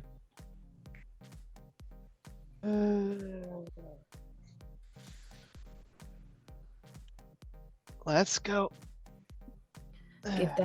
Give them 5 Give minutes head start. Give him a couple minutes, yep. And then we go. Give us enough time to finish the bottle. Poor. Honestly, before you even say that, like as you're saying that, Mojave is way ahead of you, already pouring. Like reach over and you're up. So couldn't they, like, if Jay and Scales went first, couldn't she then summon Mojave in Cloudy's vehicle and like it would just auto drive behind them? Like they could get as wasted as they want. Yes. Basically. Now, here's the thing. I would have had to get consent from Cloudy to mark his car first. Do I have that consent? Sure. He gets to drink. I mean, of course you have it. I can also go on ahead and just plug it in and just be like, go these Yeah, coordinates. it has its own like AI GPS. It can literally drive on its own. That is something that all cars can basically do. Yeah. So, I mean, I think there's this feeling of like, for Morningstar, like if anything goes wrong, she wants to physically be there in case, right? But, you know, she does kind of like, she knows his car can drive by itself and that even if they're wasted behind the wheel, like the car will safely drive them, you know? And she does have marks on it in case she needs to influence the car in any way. She does call, or rather message a boober to be waiting for her outside. And after a little bit of time, to just give him a little bit of a head start, she will exit the club with Jay and the others. Oh yeah. And to make this very easy, Anxiety, you're able to drive around all you'd like. It is entirely up to you where you go. But Well, he has a spare helmet, which he insists that she wears. Of course. And then what she is, it is a one-seater, but it's also a bike. So as long as she holds on tight, you know, and then he absolutely takes her on roads where he can open it up. Oh, absolutely. Yeah, you end up on the I-10 at some point. Yeah, like we're just, yes. Hi, Key. The moment that we're back safely in Cloudy's car, Mojave just slumps down. Astral, we're tailing him. He's got a very distinct signature. Shouldn't be difficult to, like, you know. To sniff him out. Keep an eye. Oh yeah. With in this fall, like I would say you can drive around as much as you would like, but after a period of time, she will tell you an address that she'd like you to take her. I don't know that I would hear it. Unless I'm assuming the helmet has like mics in them. I mean, God, if I can hear it, if the sub vocals on my throat, I imagine you could hear it. You can hear. Okay. Yeah. Where's this address? Like, where is she taking him? You do a quick look up of the address. It's literally a set of condominiums, a little bit outside of Hollywood. It's not the same place you guys were, but still pretty nice. We follow. Keep our distance, but we follow just in case, because I don't know who's there at the wherever she's going. You know, like, don't want him to. You know, I don't want it to be a situation where even if she's not trying to trap him, you know what I'm saying? That like they go to this set of condos and there's someone waiting because they're fucking pissed off at her and him, you know? So just be in backup. And Heike, if anybody with the ability to see in the astral were to like glance in my direction, on the astral, I have taken on the appearance of one of those air spirits that was flitting around earlier. I'm not here. I'm not anybody to look. I'm just, you know, Dave Smith, the spirit this time. You are literally the wind. Spirit. Yeah. Cool. You are literally the wind. Yeah. You want to go on a fast ride and feel the wind in your hair? Well, that's me. That's me as you're driving. Oh my god. Or drunken. Light as a feather. I'm always light as a feather. I don't know what you're talking about. I like the thought that Mojave becomes the wind that this, Liam and Ra are like driving through. It's pretty funny. Yeah, just gotta stay close. Gotta keep an eye on them, make sure nothing shady happens. Well, all right. Well, then Also, Mojave got a little bit bored and would be just like spiraling around in their eddy, just riding that wave. All right. So I'm gonna do this because this is a family channel. As we curse our ads off. Anxiety. It is entirely up to you whether you say yes or no. But if you go to this condo, it is a fade to black. Yeah, he goes up with her, sure. All right. It is a fade to black sequence up there. Yep. The minute that there is any kind of sound, though, it is with an unnatural swiftness that she fucking rips her shit out and then shuts it off. He'll definitely take that shit off with the helmet in like one smooth action and like leave it in the helmet. The last thing you'll probably hear is like distantly like, I can tell you're a switch, but I'm definitely a top. She fucking just the internal panic. I want you to know, she realized what's happening. Continuing that, it's an absolute cackle. You just hear Raw losing it. Dude, it's like Jay is in the car with me, just sees her fully like, oh my god, freak out a little bit as she just closes down her mind for a little bit. Scales, is everything okay? Does anxiety need us? Should we Nope. do it? No? Nope. No. He's got it. All good. And I like send message to Cloudy and if you can share with Mojave of like, we're not needed. Well, you know about the birds and the bees, right? Shut up!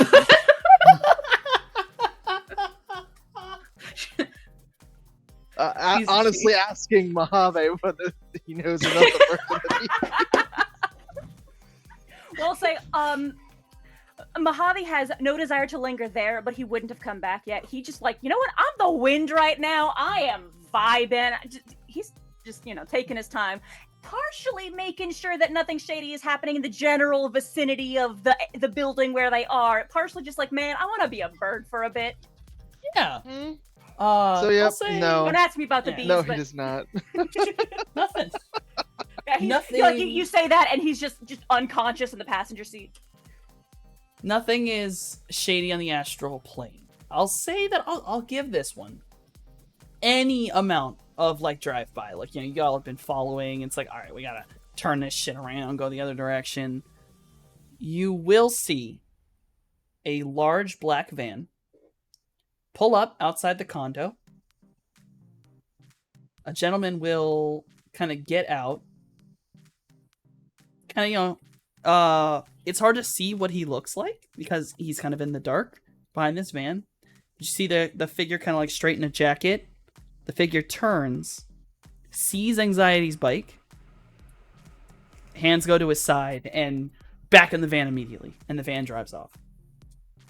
Can I catch a license plate? Yes, you can. Cool. I want to put a mark on the car.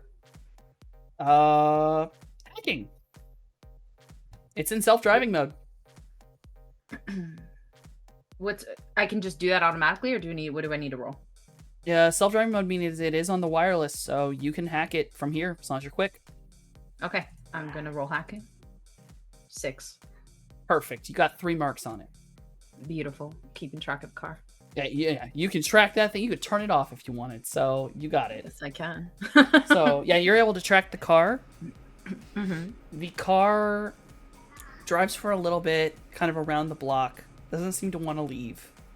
And then eventually it gives up and drives off towards downtown. Okay.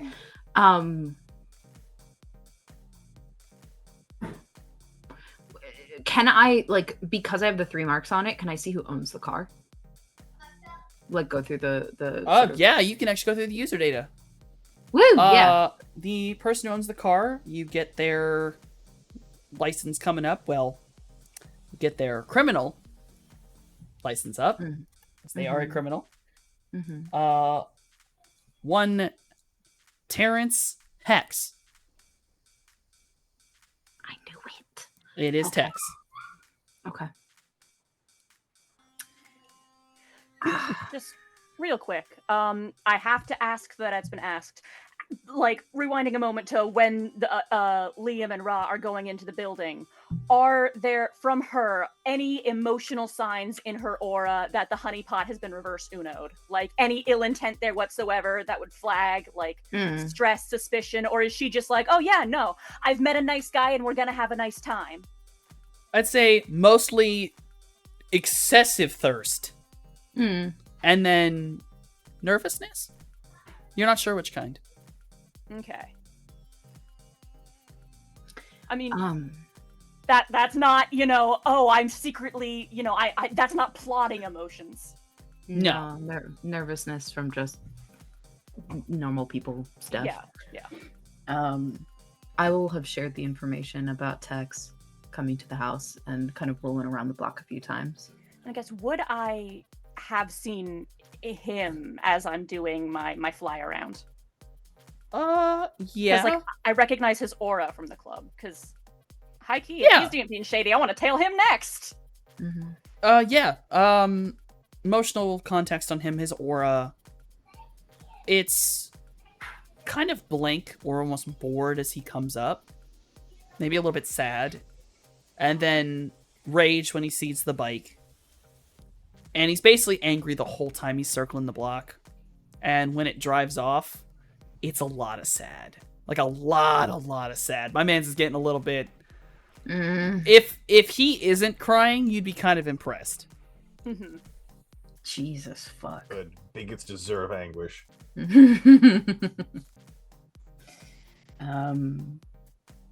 Yeah, information is passed to the others.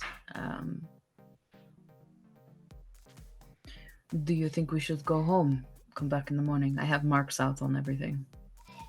Or should we stick around?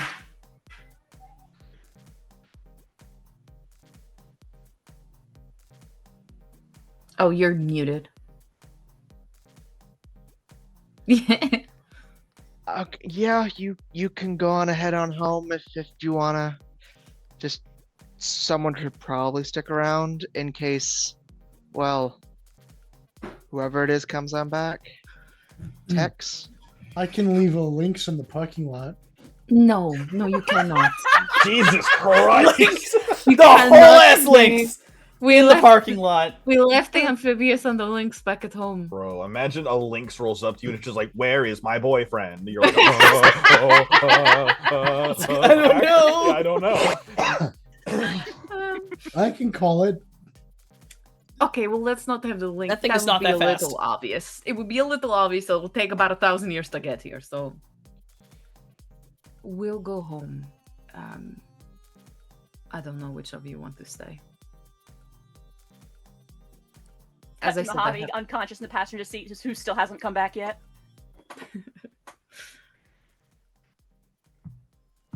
But while Mojave's out looking at things, I might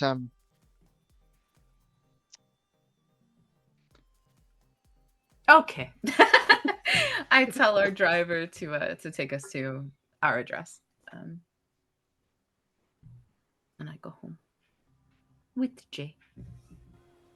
Yeah, you're all able to go home easy. I mean, honestly, nothing occurs this evening. So we can skip to the next day. Anxiety, whenever you choose to leave, you have left. You're not going to be stopped or accosted. He'll offer, if she drove, if she was parked anywhere nearby, he'll offer to take her back to her car if she wants early. But if she was dropped off there or some other shit, then he's not sneaking out. He's personable. Yeah, wants to do it again and leaves like amenably. Right. And she explains, yeah, no, she got a Uber there.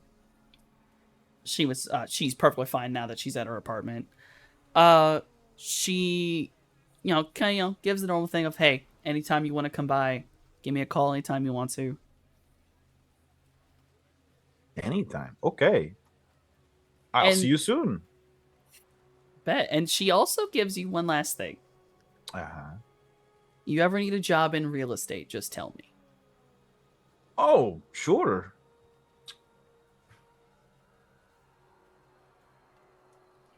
Not much of a salesman, but yeah. Yeah, but it's a little more consistent than the shadows. Yeah, but I'll keep it in mind. Okay. For sure. And then yeah, he does do like a fucking when he steps outside, he does look he does a quick look around for he who walks among us named Tex, but when it's not there, he just goes back to the pad.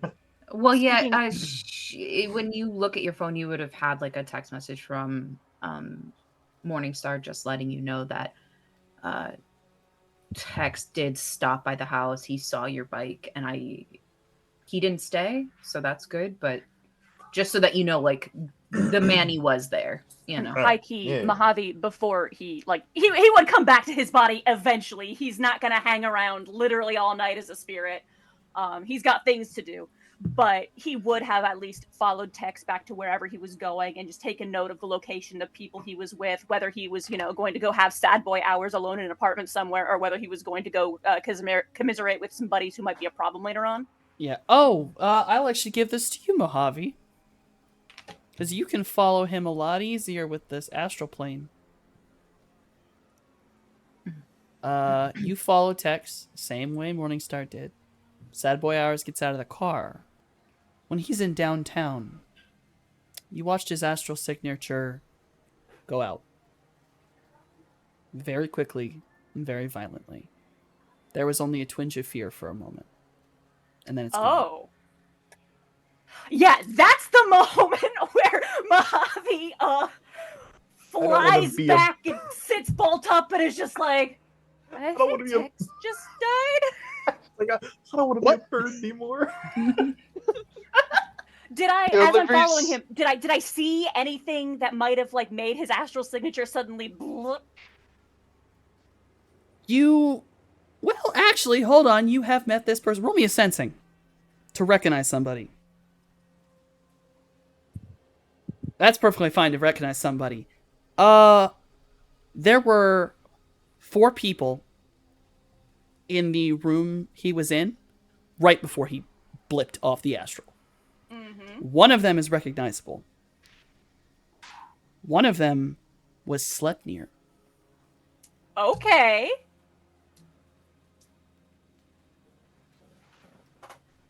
Yeah, in that case, there's a little bit of a very cautious, just like hovering, seeing if there's anything more I could possibly glean.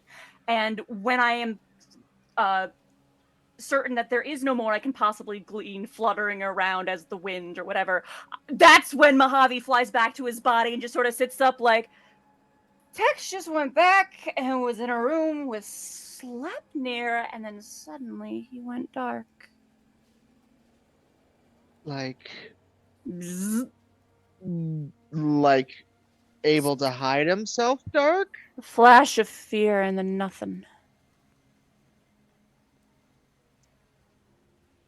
Hey, Scales? Mm-hmm. Remember how I was worried about Tex maybe coming back? Mm-hmm. Yeah, I'm not worried anymore. Why is that? You realize she's been drinking. Why is that? Well, horrendous. Mojave might have followed after him to make sure he didn't do anything stupid. No, did he do walked something stupid? into a room that included Sleipnir, which apparently was the most stupidest thing he ever did for the rest of his life. Okay. Sleipnir for what? Sleipnir. Okay. Location-wise, where did this happen? Because as this is going on, Mojave would be detailing where he was, like in what part of town.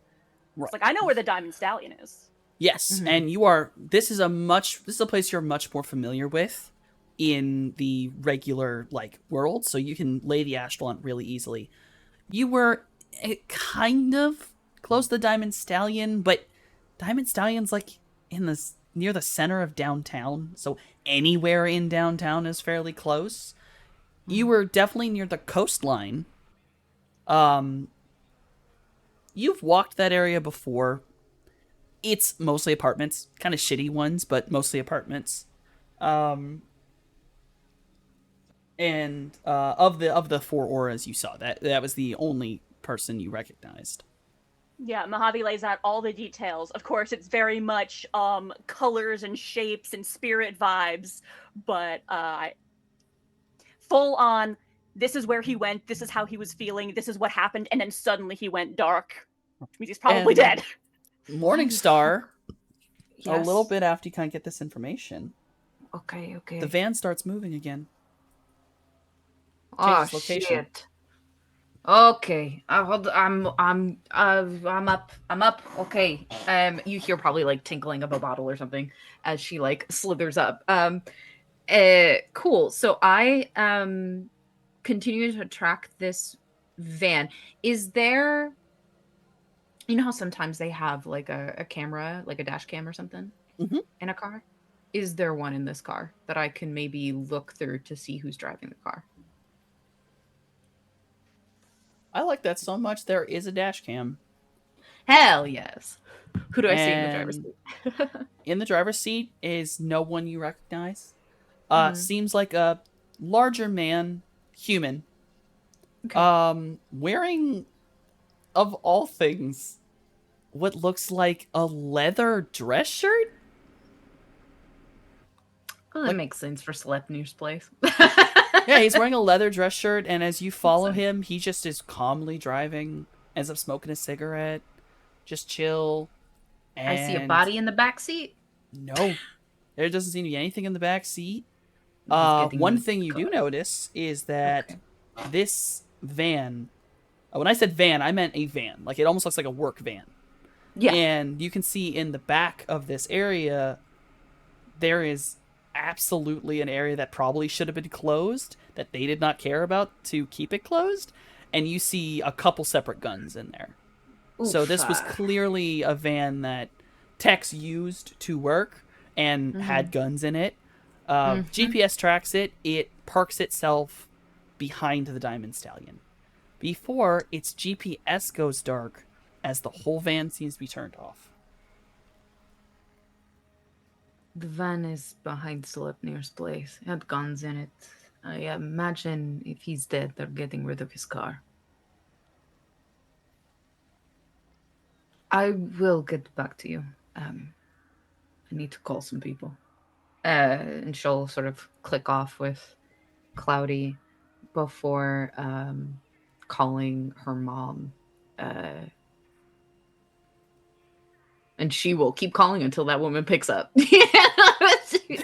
You, in a moment, it takes a couple rings, and then suddenly you hear, yes. Hi. Sorry, I know it's late, but look, is there any reason why Loki-sans would maybe take out some people involved with Sagittarius? It depends. Which one of us? Sleipnir. Oh. Yes. Sagittarius probably asked Sleipnir too. I see.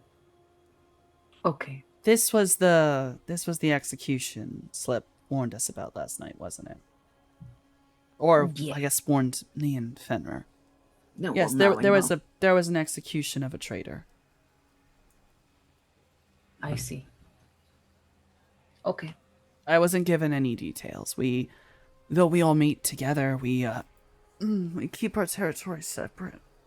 Yeah, I understand. I just need clarification. Yes, oh god, I'm tired. I said something I wasn't supposed to. Oh. It's fine. I'm not. It's fine. It's fine. No, darling. Sorry. You go back to sleep. I will talk to you when I can.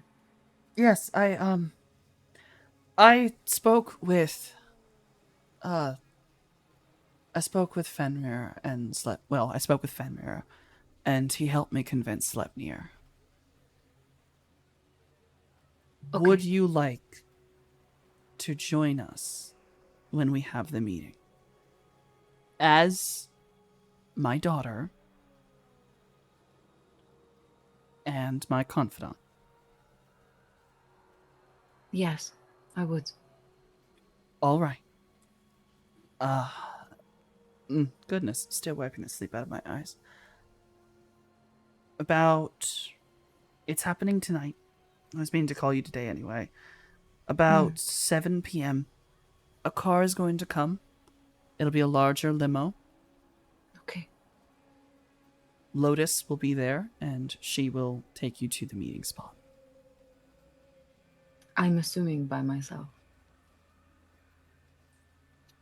I am almost certainly cannot convince them to bring any of your friends. They are many Same. liabilities. I understand. Okay. Not a problem. All right. I will be ready when it's time. All right. And remember, there are certain things in that meeting you won't be able to repeat. Understand that. I know. All right. I'll speak to you later. Yes. See you tonight. Yes. See you tonight. I love you. Love you too. Hangs up. And then I think there's a moment where she's just laying there in her like nest of blankets.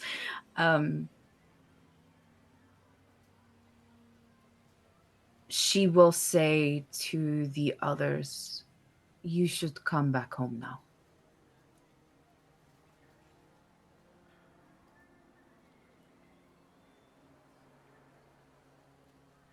I'll tell you when you get here. And I'm going to say, this has been most of the night, making sure everything was safe and all this information coming in from everybody. You'll all be collecting around, 2 in the morning? Almost 3? Yeah.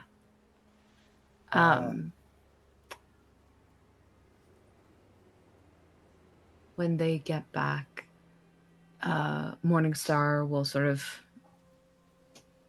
half drunk, half just sleepy, sort of slither towards them and say, apparently that was meant to happen. Tex was a traitor, so not something for us to be concerned about any longer.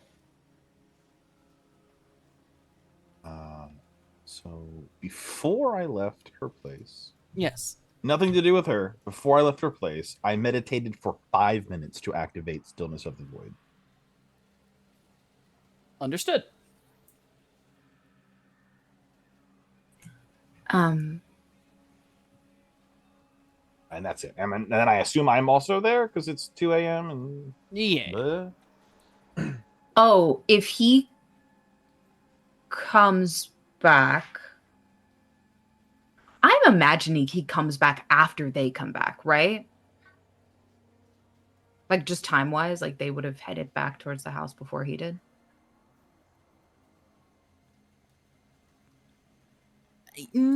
Well, I'm good with that. I'm good with that. I mean, anxiety. Listen, it's all about Sure. how long you spend in there. I mean, if there's something she specifically wants to say to them without Liam there, that's fine. Yeah, 100%.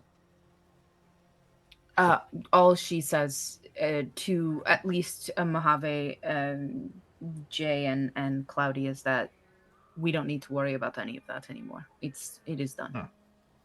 So there is just a brief moment. Mojave just sort of nods and lets that go, but there's just a brief moment as just that it was an execution and such. A moment pensively looking at the scars on his hands, because to be clear, she doesn't say that it was an execution. She just says that it's not something that is in the purview of things that we are worried about.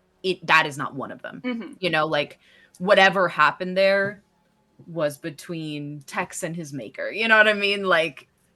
That's the information she is giving you, but that it's not something that like will put us or anxiety in danger in any way. Well, I guess one way or the other, enough information has been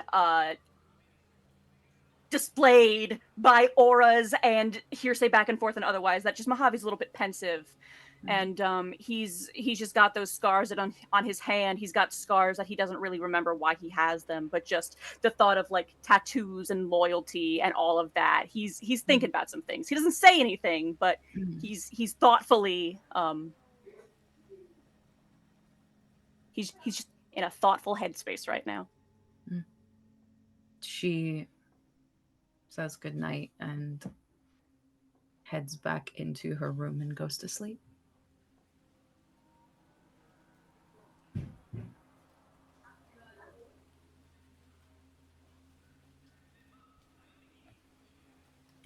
I assume everyone ends up making it back home. Yes. Later than some, but yes. Later than some.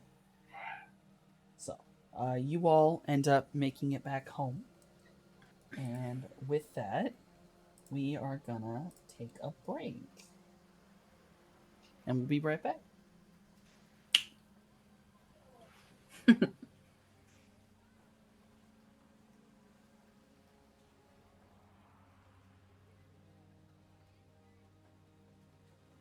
You should be good. We're back. My computer did not want to do that, but hey. Apparently, when you click a button for a hotkey, it can change. I learned that. So, when we last left off, you all had reconvened at the home and were resting after your little party night. Morningstar has been invited out to listen in on a very secretive meeting among the Loki Sun Mafia about the word I can't pronounce anymore. Impressive. We'll go with that. It's not the word I want, but impressive. Sagittarius. Is there anything anyone would like to do or talk about before we move to that part of the day? Anything you need to do? I think that Morningstar sort of dresses for the occasion. She is in a dark green, almost black long sleeve dress. She has Midori on her, sort of like in that corset that she had for that other night. And she, she has like her little tote bag situation with her and is making her way out the door when 7 o'clock, or when around 7 o'clock rolls around to be there for said meeting. But she does not tell the others where she's going. It's absolutely imperative that when anxiety sees Scales for the first time that day, and she sees him, that he ascends her. Roll a sensing. Roll a sensing. I gotta move out. I gotta get my own place. I can't be around all these mages. I gotta get the fuck out of here. Really, it's just you and a bunch of mages, isn't it? Yeah, it sucks, bro.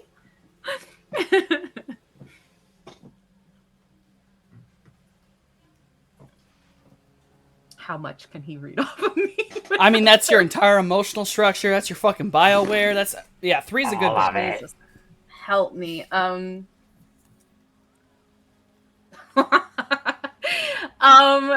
Fuck. She feels stuff. Yes. She feels stuff, bro. No. Okay. I think she obviously sees him. And there's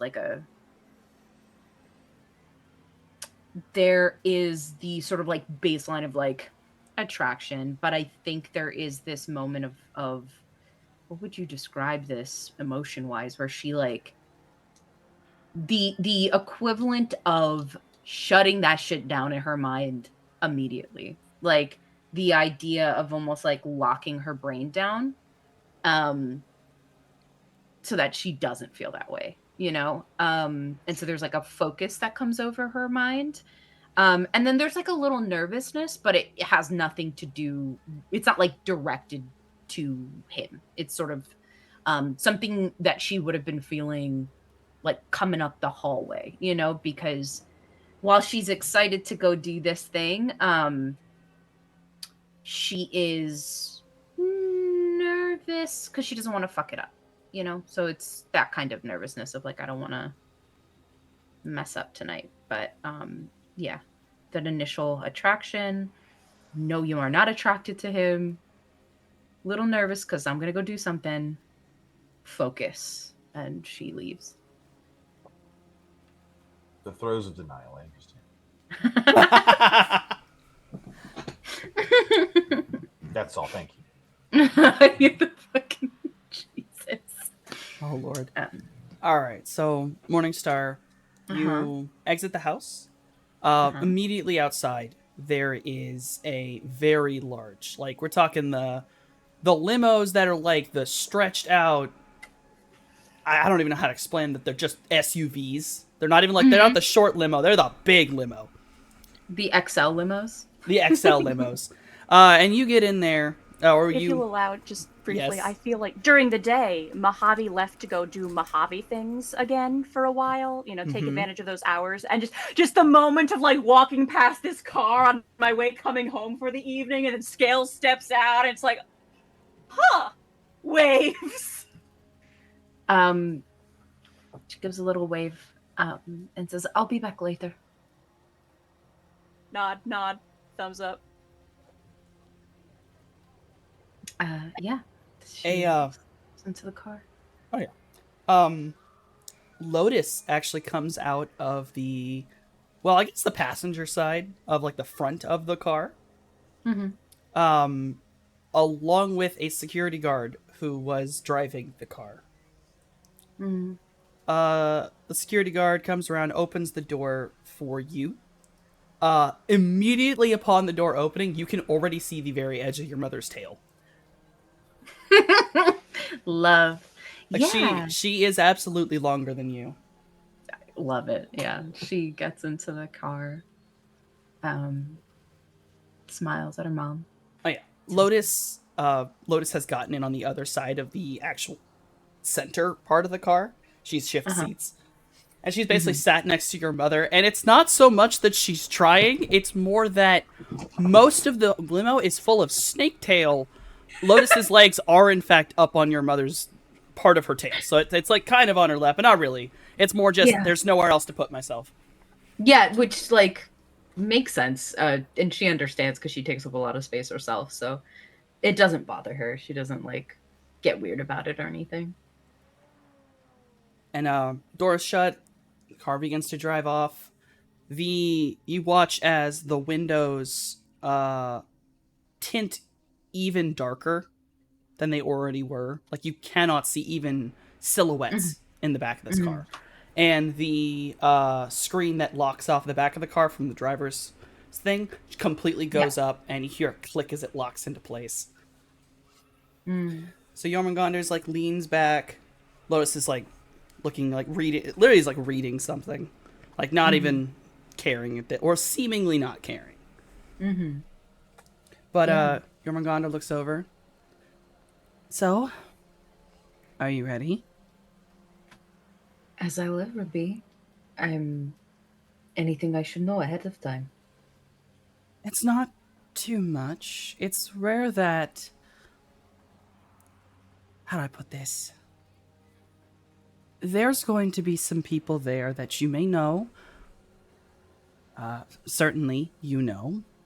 More than just the Loki-san. The Loki-san is an arm, as it were, of a much larger group. We have interconnections with them, and though nothing is changing as it stands, there needs to be some decisions made over expansion of territory. So, when we get in, you don't need to make any comments. If someone asks anything, you can just answer them. This isn't dangerous. I do trust these people. Most are rather unprofessional at times. But sometimes things can get a bit heated when people don't agree. Just stand back a bit. I can do that. As long as you can do that, you're fine. Also, do your best to not be overly familiar with 404 when we get there.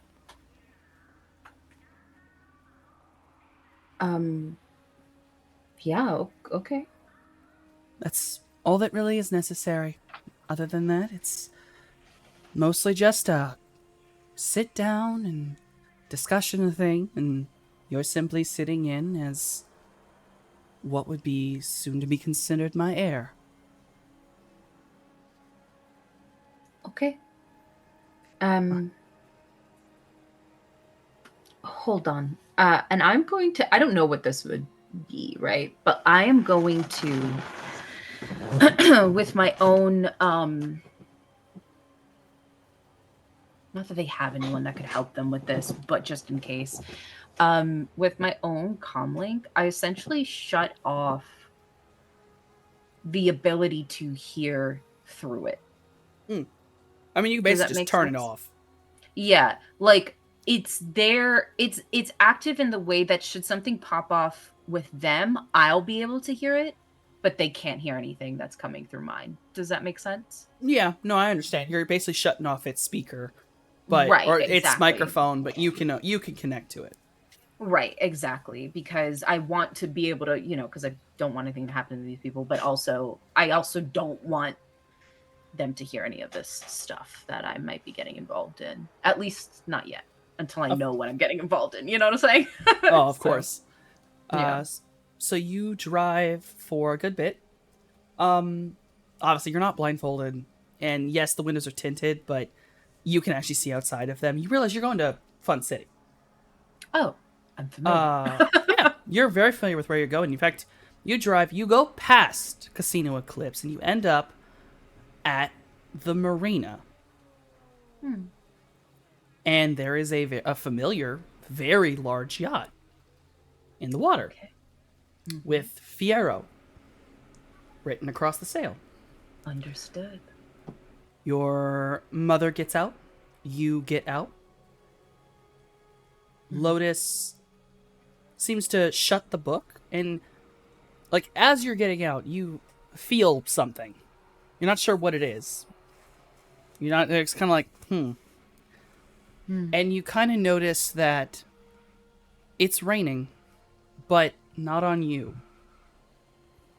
Around this part of the marina, there appears to just be this dome where nothing is entering. There are people walking around the sidewalk past these large barriers that basically, the construction barrier kind of thing. And they're not looking at you. You can't hear them. And seemingly they can't hear you. Interesting. So your mother and Lotus go first. You're encouraged to follow. You slide down the dock, and this is not exactly the boat you had seen before. This is even bigger. Oh, shit. This is a very large yacht. And as you're coming up the gangplank of this yacht, you hear 404. You look up, and she's on the back part of this boat with a drink in her hand, hanging on Fenrir. Kind of just very, calmly, very warmly. You can hear a man's voice and Sleipnir. A man you don't recognize and Sleipnir. You go up the boat, walk on. Once you've entered into the room, or up into this upper deck, there's a hot tub at the very far back, but most everyone here is at this sort of seating area. There's like a gentle music to everything. But like, I don't know, very, very low. In this area, you see, in order, on your left side, 404 and Fenrir, and their two kids are behind them, sat with drinks in their hands. So you see Hati and Skull. Cool. In front of you are empty seats, except for one person. It's Mr. Fierro. In full, like, kind of silks and things. His chest is open, revealing the big Aquarius tattoo on his chest. You also notice something. It takes you a moment, but it's like you kind of click. You look back over to 404. She's in a backless gown. And she's kind of faced away from you. On her back is a very large tattoo that you've never seen before. Even though she's worn pretty low-backed items before around you, she must cover this up somehow. But it is of two faces, so two people, faced away from each other. And in the center is the symbol for Gemini. Over on the other side, you see Sleipnir, a man you do not recognize, who is an elf, you think. Ears are a bit round, but tall, very, very aesthetically pleasing. Androgynous, like most elves. Long, platinum blonde hair. Very thick build. And across, sort of like... The best way to put it is he's wearing something that shows off his right shoulder. And all down his right shoulder are star patterns and things like that, and a massive centaur holding a bow and arrow. A Sagittarius.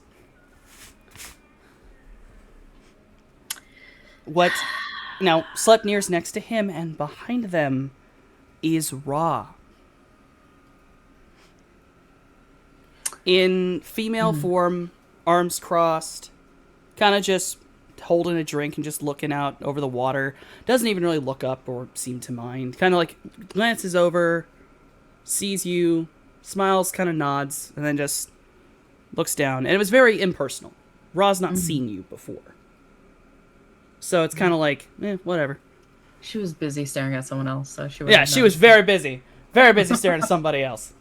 And your mother and Lotus go and they sit with Mr. Fierro. Okay. Your mother passed next to her, you'll sit next to her. Mr. Fierro sees you, grins real wide. Eek. Yeah. And he kind of leans over and looks over at you and just very warm smiles. It's nice to see you again, Lydia. It is good to see you as well. And about this time, out of Center Point, holding 2 drinks, is Icarus. And he comes walking over, he holds a drink out, hands it to Skull, and kind of a weird huff, kind of turns away from him, and sits next to Mr. Fierro. I take all this in and I'm like, son of a bitch, you know? Like, I think too, she's a little bit, like, she doesn't show it on her face, but definitely in her head, she's like annoyed because she's like, you could have fucking said something to me, 404. You fucking, I sent you all that shit and you didn't say dick to me, you know? So, you know, in the back of her head, she's like, I'm gonna get you for that later. Okay, you had me wasting my fucking time. And, you know, as you had entered kind of dressed up, she looks over to you, and you see a look of relief on her face. Kind of like maybe she did want to say something. But she couldn't because you weren't allowed in yet. I just, you know, very professional nod at her, whoever else, you know, might address her in any way. But she definitely, I think, like, in her eyes, when she looks at 404, she's like, you fucking, you know, we're going to talk. Not now, but later. So, yeah. But otherwise, she keeps it very professional and kind of, like, mirrors her mother in a lot of her behavior while she's here. Oh yeah. So Oh, one more question. yes, Online Matrix situation happening here? there is a massive jam around this entire boat. Nothing can see in, nothing can see out. Of course. And the whole jam, you can read that resonance signature. It's 404. Of course. She's blocking out the whole boat. Magically speaking, you kind of get the hint. This boat is not visible. This boat's not seen on the Matrix. It's not seen on the Astral. This boat is fucking missing. Yeah. So, if shit went bad, no one would fucking know. No one would know. So, no one would know. Yeah. the boat proceeds out into the water. And eventually, after sailing for a little bit, and everyone's really, mostly it's talking, just sort of regular chatting. Like the old friends who haven't seen each other in a while. Asking, oh, hey, how's this? Or, hey, what's this doing? How's LA? Oh, this. Oh, yeah, the fucking flood, asshole. Back and forth. One of the biggest cattiness is between Sleipnir and who you assume is Sagittarius. Those two back and fucking forth. Like, catty about, where you been. None of your business. They just will not stop.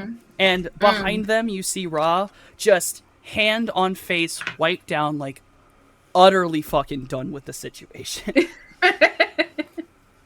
Okay. I'm picking up the vibes. I get it. You eventually, the boat eventually gets to a certain point in the harbor. And Fierro gets up and he picks up a basket that was kind of underneath him. He walks over to the bow and in almost a weirdly reverent way, he holds the basket and throws its contents out into the water. And you can see its contents are what look like maybe some colorful stones and sand. There's a liquid in there. It's hard to tell. But a lot of natural materials. As it splashes into the water, you watch as all of the water around the boat starts to glow. And it's exactly at this moment, even though it is not one of the tides, Labe rises from the water and starts his circling in the sky. It's like 3 hours too early. Whoa. Okay. And Fierro turns around. All right. So, till Labe is done with his lovely slow climb, let's have a conversation. And he walks back towards the center. 404 gets up, kind of dusts off her pants, sighs a little bit, and then pulls up underneath her a familiar-looking silver briefcase. Huh. All the way back at the beginning. You had saved a very similar one from Jasper's Cove. She sets it down on a table in the middle and pops it open. Seemingly does some things with it. And a screen comes up and a hologram is produced. It is of a, say, tall, stately woman, all in black, with a cat mask on. Something like, think... Like a almost like a kitsune type mask. The painting, almost like kabuki style makeup. But that's what this mask is. And otherwise, she's completely in black. And as 404 kind of drops it and leaves it, she kind of turns and goes, "Hello, Nakamura. Nice to see you again." Very, very almost robotic sounding. The woman goes, "Nice to see you again, too. You all may commence your discussions." And Fierro, 404, and Sagittarius, they all go to the middle, right next to where Nekomata is, and they start discussing things. And a lot of it goes very quickly. They're not too loud. They're not really trying to hide it. They're not super loud. But there's a discussion of movement. 404 complaining about, who stays in LA is what's being said. Talking about moving out of LA or one of them speaks about Mexico. And it's brought up like, 404 should go back. 404's I don't want to deal with Aztec technology again. Sagittarius says I can't go that far south again. But I also don't want to be here. And, every now and again, one of the Loki sons will bust up, like, don't want to move that far. It's too much. That's the whole empire who takes over. Basically just sort of discussing a lot of things about movement and changing of guard and who should live where, who has the best chance, how to avoid corpo intervention, things like that. Conversations go for a good while, and eventually they all kind of give a piece, turn to Nekomata, and the hologram who has been sat there listening this whole time looks down, looks up. I will give this to Ophiuchus. You all will have your orders soon. Please have a nice rest of your day. It has been nice seeing you all. And the hologram quickly drifts down into the briefcase. 404 comes by, shuts it, and hits a side of it, and you see that its cooling starts up again. And she goes to set that next to the bench she had been sitting at.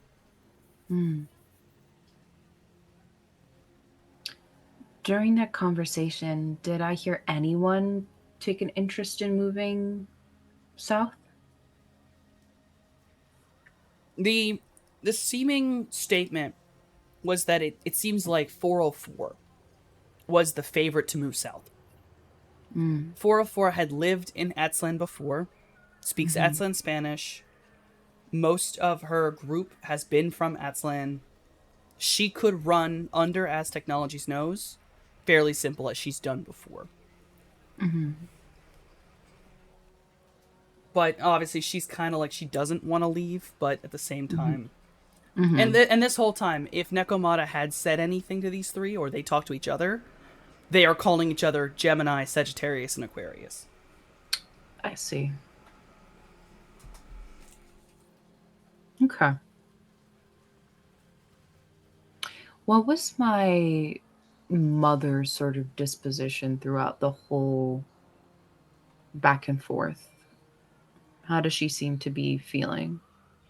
She seems fairly calm. She shares a lot of glances back and forth with Aquarius, i.e. Mr. Fierro, many a time. And, they share glances. Like, they're not even really talking to each other, but they just share glances against each other, nods, things like that. A lot of discussions, and it's almost like she doesn't speak up as much as Sleipnir or Fenrir do. She seems to have already worked this out with Aquarius very easily. She seems to know where she wants to be, so she never really impedes on his arguments. Boy, oh boy. Okay. Yeah, I mean, I think that Morningstar just is taking like mental note, just who is who, what they're doing. If at any point things get mentioned of like what exactly their sort of part in all this is, she'll have made a little mental note of that.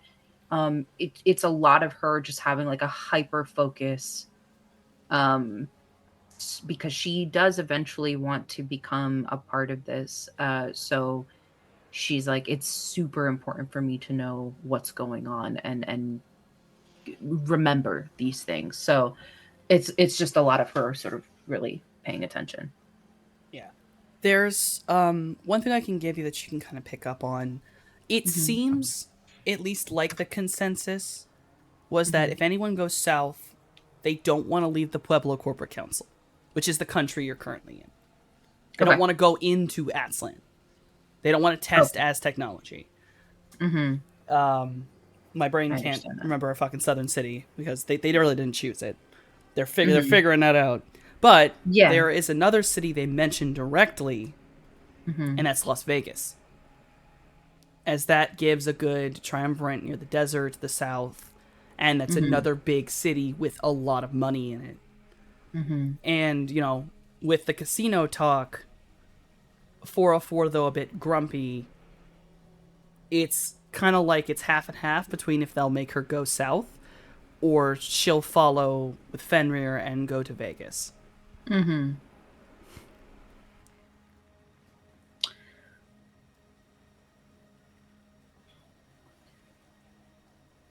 Okay. I've been told not to be overfamiliar with 404, like really talk to anyone like that. So I won't speak to anyone. But I think there is a point where she does look at 404 at the mention, like when Las Vegas is brought up, she'll look at 404. Because she knows there's like a jam on the place, so she can't send her a message or anything. But it's definitely this look of like, we have to talk later. She kind of looks over to you, like once you catch her glance, especially after all the meeting is over. Mm-hmm. Rubs the back of her head and like kind of nods, like she understands. Like, yeah, we do need to have a talk about this later. Mm-hmm. Yeah, yeah. Because I'm pretty sure I've mentioned Las Vegas to her before. When it comes to like the Bloody Mary stuff. Yeah. So yeah, she does make mention, or rather, not make mention, but that she that's probably the core of what she's going to want to talk to her about. Oh yeah. Yeah. Once all the meeting is over, everyone's a lot more familiar and calm. Mm-hmm. There's still some cattiness, but it's mostly friendly, and a lot of it is coming from Sleipnir and Sagittarius. They have not shut the fuck up since they got on this boat, it seems. And like everyone's kind of like, please stop. Yeah. Including Ra. Ra is like how save me. Yeah. Yeah. So I'll let you can speak or try to speak to anyone you'd like to here. Everyone seems to be much more open while talking to each other once the meeting has been dealt with, and Nekomata is no longer there. Like, Okay. it's to the point that the names Mr. Fierro and Marisol, who is 404's real name, come out. And you learn that Sagittarius's name is Lucas. Specifically, Lucas Miafano.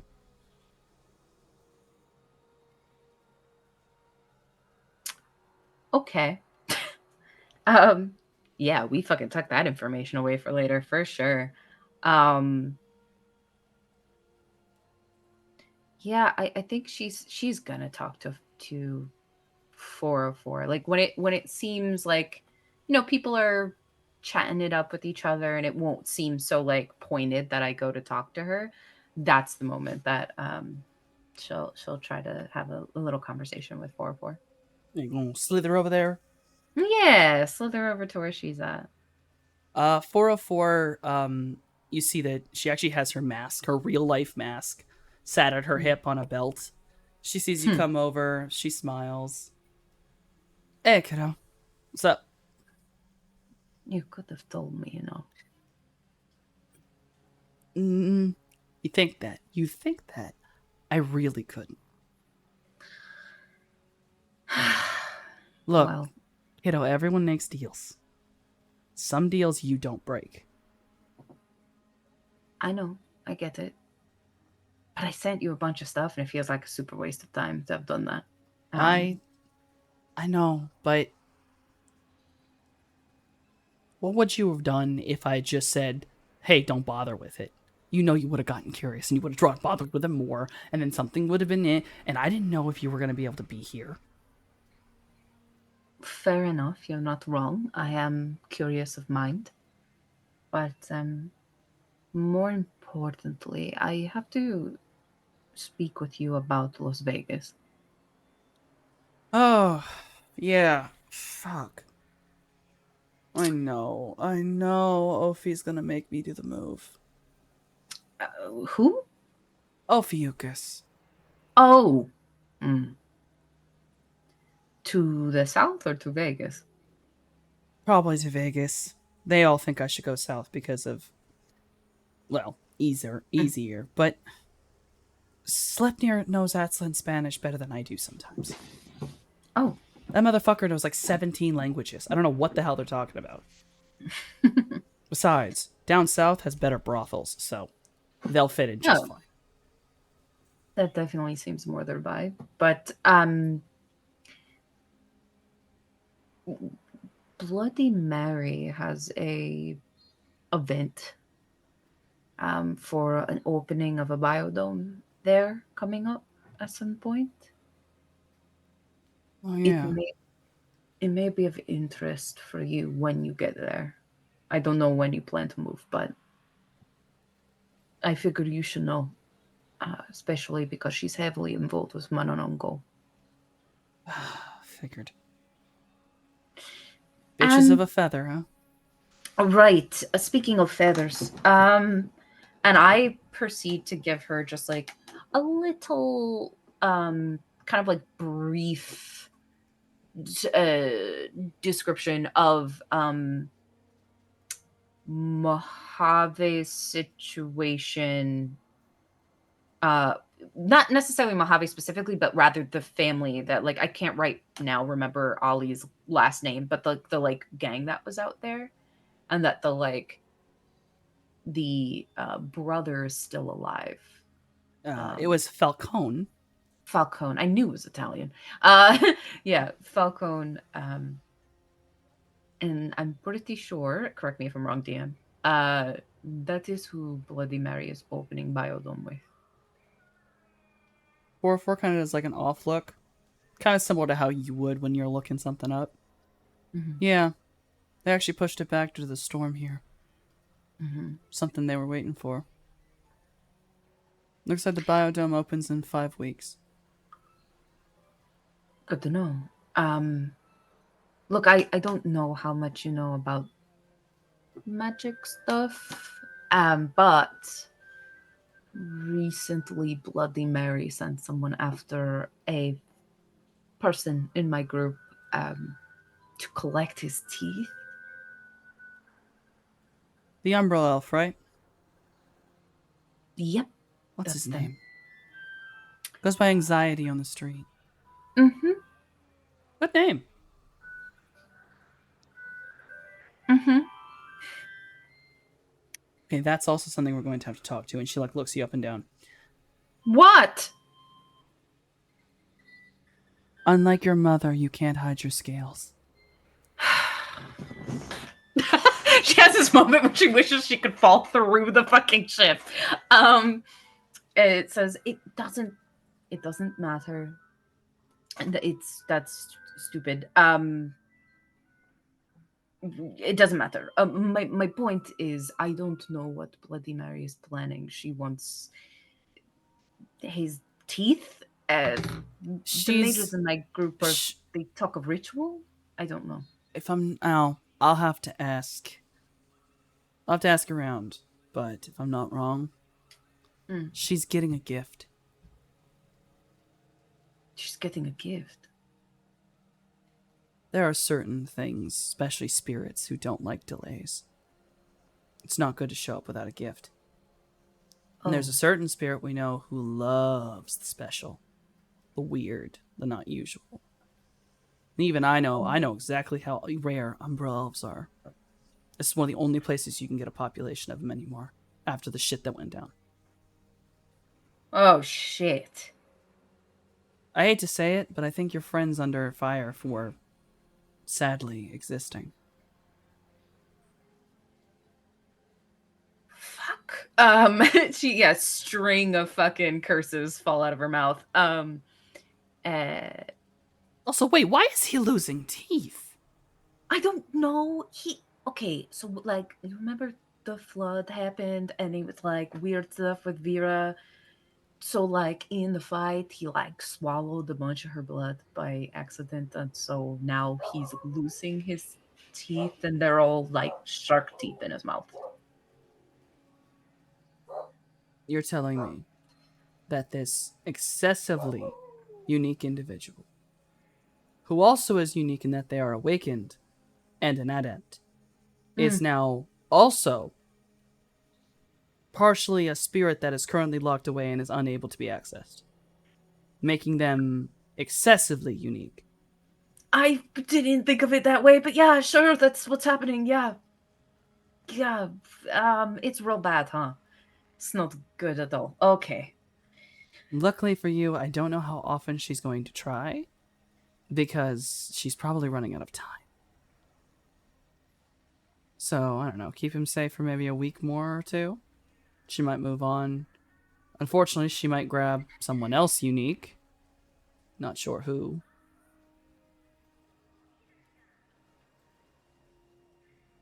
She probably won't leave LA without something.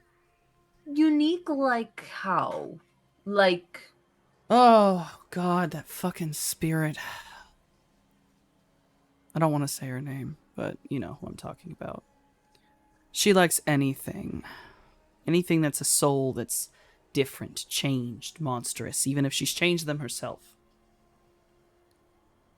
She just wants odd. She went after the twins because they were albino. She went after technomancers because of their rarity. She went after orcs with longer lifespans because their souls might have been different. She went after anything she could. Anyone who survived a lot of trauma. Anyone who's from a different plane. Spirit, human, metahuman. It doesn't matter. You. So...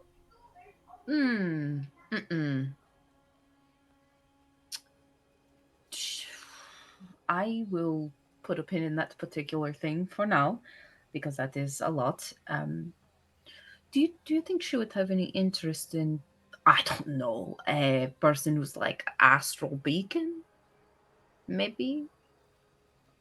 I think there's a lot of spirits that would love to find an astral beacon. For various reasons.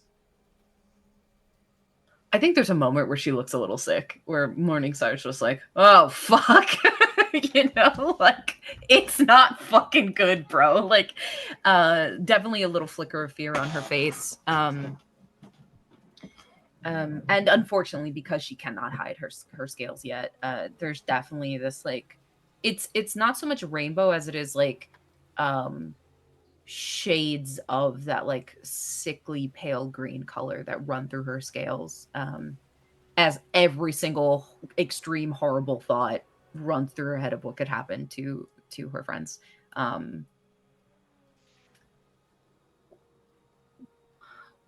What do I do? Keep an eye out on everybody. Keep an eye out on the news.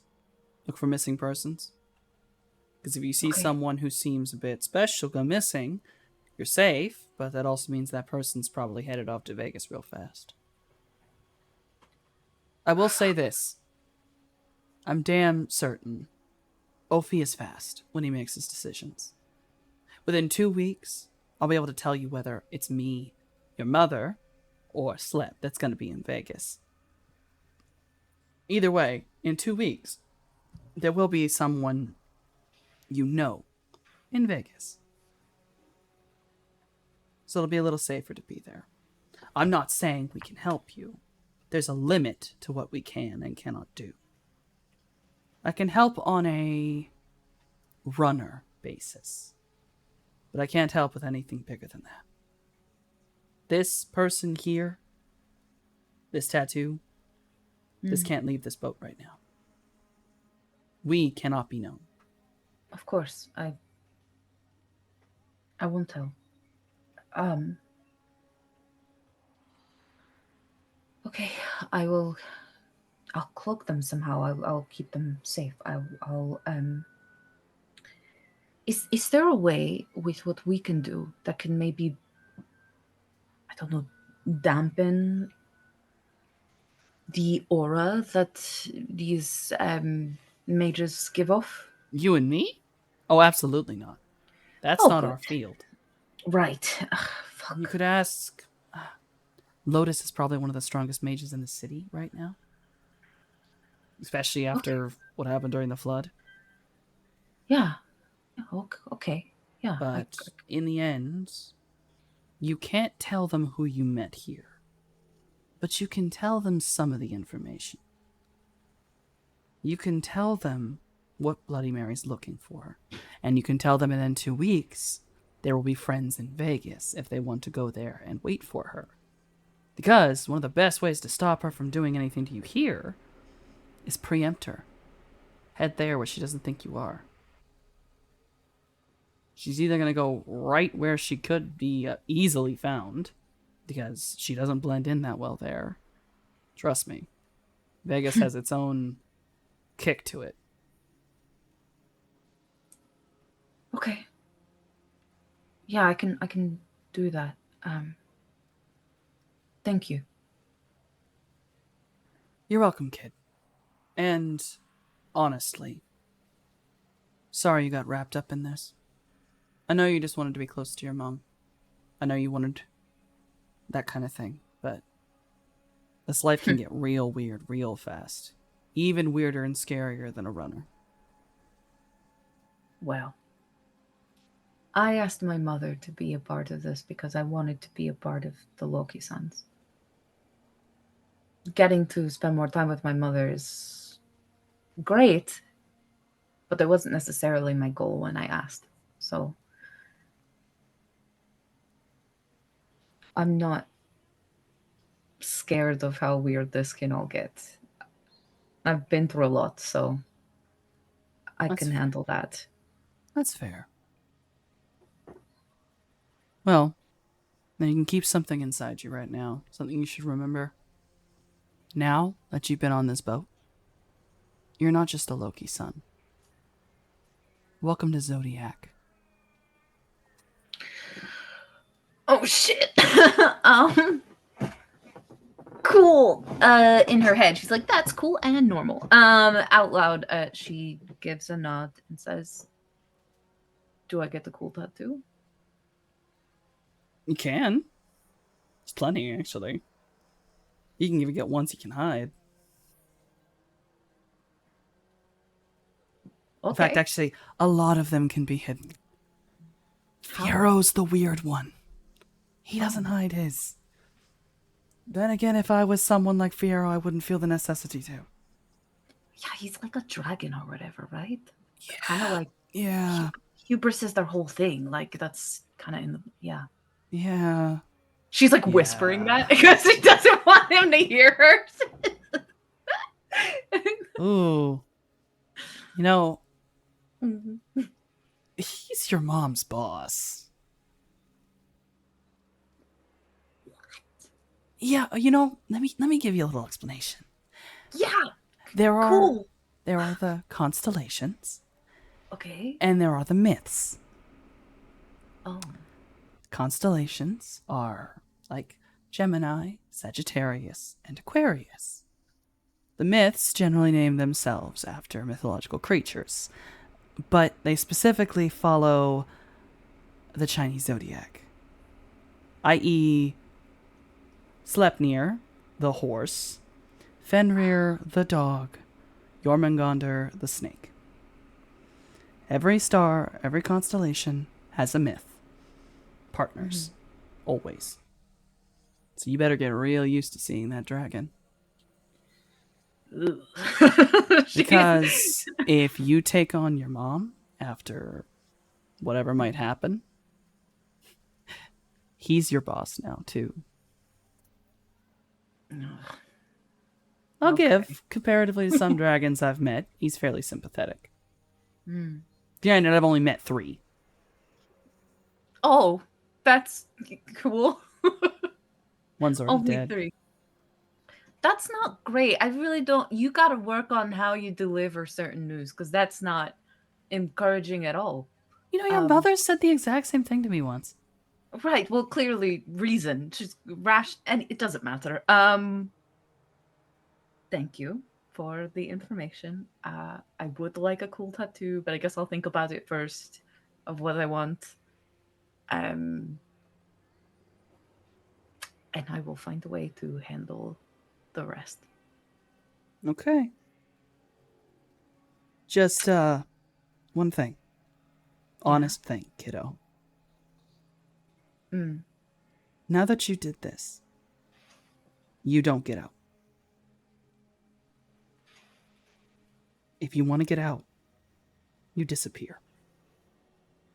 I don't use the term 404 as my name for no reason. I mean literally, you disappear. We have astral, physical, and matrix. No one leaves Zodiac. And she gets this expression on her face where you've seen her serious, you've seen her warm and friendly, but this is the coldest expression she has ever given you. And it's not anger, it's not a threat as much as it is just this cold promise of honest. This, she's giving you the thing of, this is my job. That's what I do. There's the secret, okay? Yeah. She Morningstar hears her and looks at her, and I think like this is probably the expression where she looks like a carbon copy of her mother, and there is no fear in that. And she simply responds, "Well, it's a good thing that I have no intention of leaving."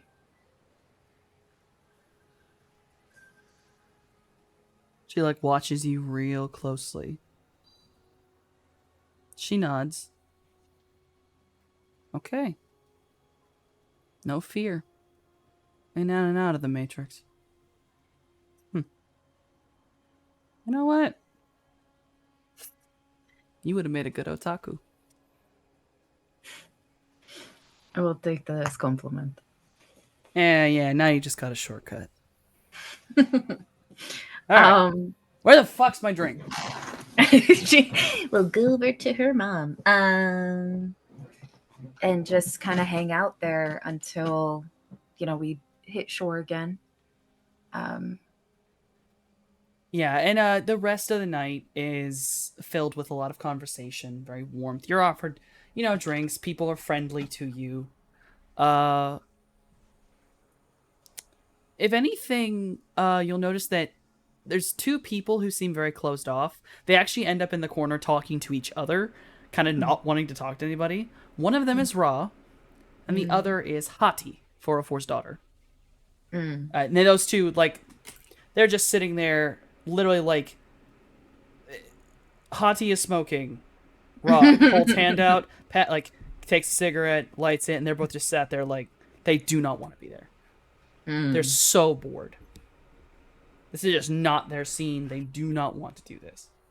And you're not certain if that is at the party or is it the fact that their parents are here. Or at least their seemingly boss's parents. You're not sure. I don't think Morningstar has it in her to go anywhere near Ra.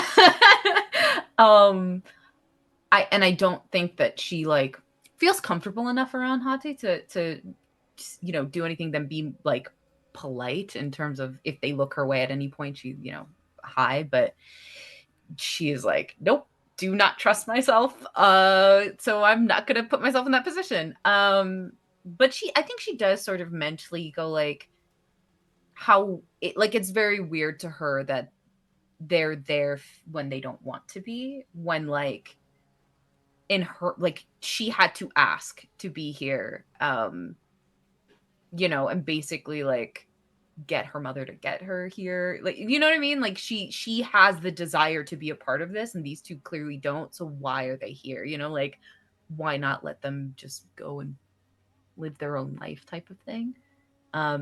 But that's like weird family drama that she's like, I'm not gonna ask them. So yeah, she takes note of them or whatever, but she doesn't engage. She's like, I do not need to put myself in that position, so I'm gonna stay away. But yeah, she is polite with like the rest of the people here. I think at some point she mentions to her mom that she definitely wants a tattoo. Um, maybe makes mention of a new name for her, like a new kind of myth for her to fall under. Um, and then I think she also speaks to Lotus a little bit about like what can be done to cloak mages from Bloody Mary.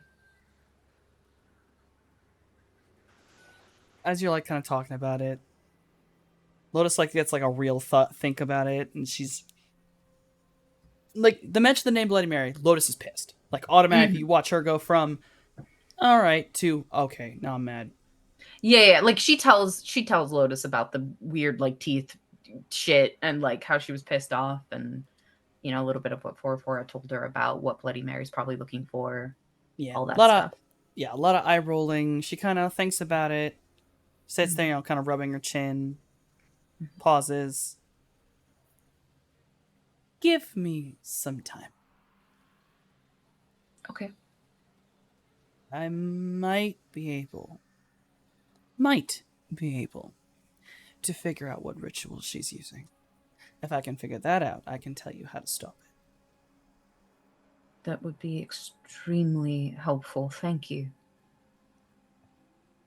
Oh, come on. This city is getting too complicated.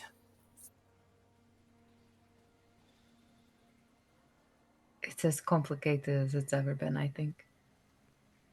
It'll be simpler when there's less of a lot. And as she says that, she kind of turns her eyes and they catch on Fierro, who is straight up party animaling at this point. At some point, he drank a little too much. His shirt is gone. You do not know where it is. It's not around. It's not anywhere. She's just no shirt. You also see that maybe my man's needs to chill out because apparently his human form has his dragon form tattooed on his back. Boy, oh boy. he needs to stop. No one can stop him. That is the vibe you get from everyone else in the room of just like, please stop, Fierro, we're begging you. Yeah, but he won't because he's a dragon. And who's gonna tell him anything? Yeah. He's a dragon and this is his boat, so Right. So like what are we gonna fucking say? Let the man party. Yeah, she does her best to be the, best representation for her mother as like a future as an heir. So she's playing politics in sort of the best way that she knows how. I think a good part of that is maybe some training she got in the lab of like, mimicking behavior, mimicking voices, stuff like that, where she's just trying to not show weakness, and she realizes who's here and how like while they're not directly watching her, she knows they're watching, so she's doing her best. I'll say that the rest of the night kind of goes on unless you're specifically seeking out anybody. Nothing else. The only thing is now that they are in the same room at the same time, you suddenly kind of get a little bit nervous about something. You notice that Icarus shares a striking resemblance to Mr. Fierro's human form. Oh. Like Icarus is a bit darker skinned. Okay. But looking at them side by side, it is uncanny how close they are. Great. Fierro just appears older. Oh shit. And you cannot tell anyone. Yep. She fucking receives that information and swallows it down and just is like, well. And and with that sort of after the party boat lands, you're let off. Same kind of way you went in, you went out. And you are dropped off at home with a forehead kiss and a pat on the head. Yep. To Lotus and then leaves. Goes back in the house. What time is it right now? I'd say the event lasted about 5 hours, so it's a little bit after midnight. Jesus. Yeah, I'm try to get into, just be quiet. I'm not being sneaky, but like I am trying to be cognizant of like, people might be sleeping and relaxing, whatever. So she doesn't want to come clambering into the house. She didn't drink that entire time, so because she like was like, I'm not trying to slip up. And so yeah, she comes home painfully sober and has all this information that she really can't share all of. Um, a lot of things start to make a lot of more sense in terms of like past stuff that she wasn't allowed to have the information for. Yeah, she sort of not sneaks her way into the house, but quiet. You know who isn't asleep nor will ever be? Shoot myself in the forehead. Yeah. I'm trying to sneak into this house without being seen. Just imagining he Spider-Man's down from the ceiling like, hello there. I think in real life would choke and die. If someone came off of the ceiling and was like, hey, I'd be like, but Morningstar, she's fucking fingers and tails crossed that he's decided he's reading a book. You know what I mean? And is not going to be up and wandering around, and everyone else is sleeping too. He's definitely standing on the wall so that he is horizontal, doing crunches with his legs fully extended. Of course. Fucking, I don't know. Because while everyone else is sleeping, he can work out quietly. That's true. That makes he sense. Turns his head to look at you. Waves. I'd like that dress. Hello. Oh, thank you. She shuts the door, gets fully into the house, and says, "Can you come down here really quick?" Sure. Yeah, backflip. Of course, I was waiting for it. Land with no sound whatsoever. I hate it. No, she hates gently it. Gently toweling. What's up? No. Let's talk. Gently toweling. Gently toweling himself. Yep. Okay, so about your teeth situation. Wait, what? Your teeth falling out. That whole thing. Oh, right. Right. I have found out that it is likely Bloody Mary is not just doing a ritual, but instead doing a ritual that would offer you as a gift to a greater spirit. I don't know if we mentioned to you Mananangol before. I think briefly, but only briefly. Well, if all I have to do is stay off the radar for a bit, easy. Just for a little. I have a friend of mine looking into the possibilities for what this ritual could be, because if she can't get a hold of you, she will try to get next best thing. And there is a lot of people in the city that she can choose from, but yeah, Mojave is an astral beacon, so he would be sort of next in line for a unique gift to give. So we just what? Shut his eyes for him for a bit? Still them shut? I don't think he'd want to always have his eyes. I'm figuring it out. When I mean, if it's spend 2 weeks with your eyes shut, or end up a spirit slave, I would take a long nap. I don't disagree, but Mojave, for as not always here as he seems, he's very driven by particular purpose to take care of his people, and asking him to not do that for X amount of time until we resolve this, I don't know if he will go for it. Well, if it's 2 weeks now or the rest of his life later, I mean, yeah, I know he's not good at maths, but the numbers. He's a doctor. He's What does pretty that have- okay. He's He's pretty not. okay at math. Not true. Incorrect. That's well. No, he's okay at math. He can No. put two and two together for sure. No.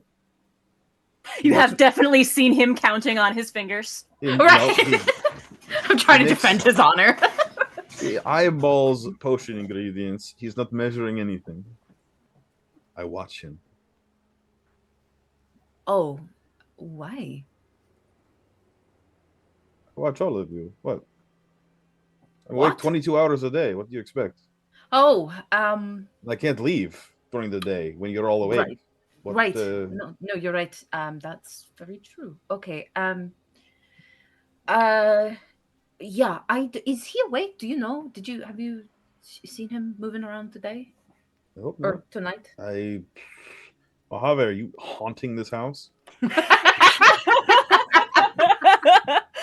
That's a good question. I've got half of mine to flip a coin to see if I'm here doing stuff or if I'm off doing Mojave things again. I mean, sometimes he's just a bird off doing bird things, you know? That's true. This whole time, she has not looked directly in Anxiety's face for more than maybe 2 seconds. Like, long enough so that it's like not like in practice, not awkward human interaction, but she is not like directly looking at him at all. Where are you looking? Everywhere else. She's just like everywhere else in the environment, but at him directly for more than 2 seconds. Couldn't find a You coin. I good? flipped a bottle cap, and it turns out that Mojave breezed through briefly, collected some stuff, and then wandered off out into the wreckage of the city again, doing Mojave things. He came through and took all the beef bouillon and left. Fuck. What's going on with your neck right now? Are you good? You're kind of... Yeah, I'm fine. I just, Hey. It was a long night, that's all. Hey. Look at me. Yes. Why? Look at me. Look at me. She's like, just look at don't me. make me do it. She does. She eventually does. Eventually she looks at you. Mismatched eyes and all. Okay. Are we good? Yeah. Yeah, we're good. It's just, it's been a long night and I learned a lot of stuff. And so I'm a little worried. But I'm kind of always worried. It's sort of my baseline. Hey, do you know who the spirit is that is the recipient intended? Monongo. Monongo is going to gift me to herself? No. Bloody Mary is going to gift you to Monongo. Monongo is like giant blood spirit that's kind of like centipede, but more. And she likes to collect things that are unique and have maybe special abilities, especially if it's like magical. And I don't know exactly what she does with these things. She likes to experiment on them, turn them into perfect creatures, according to her. She's a Karen. A what? A Karen. No, she's Monongo. All right.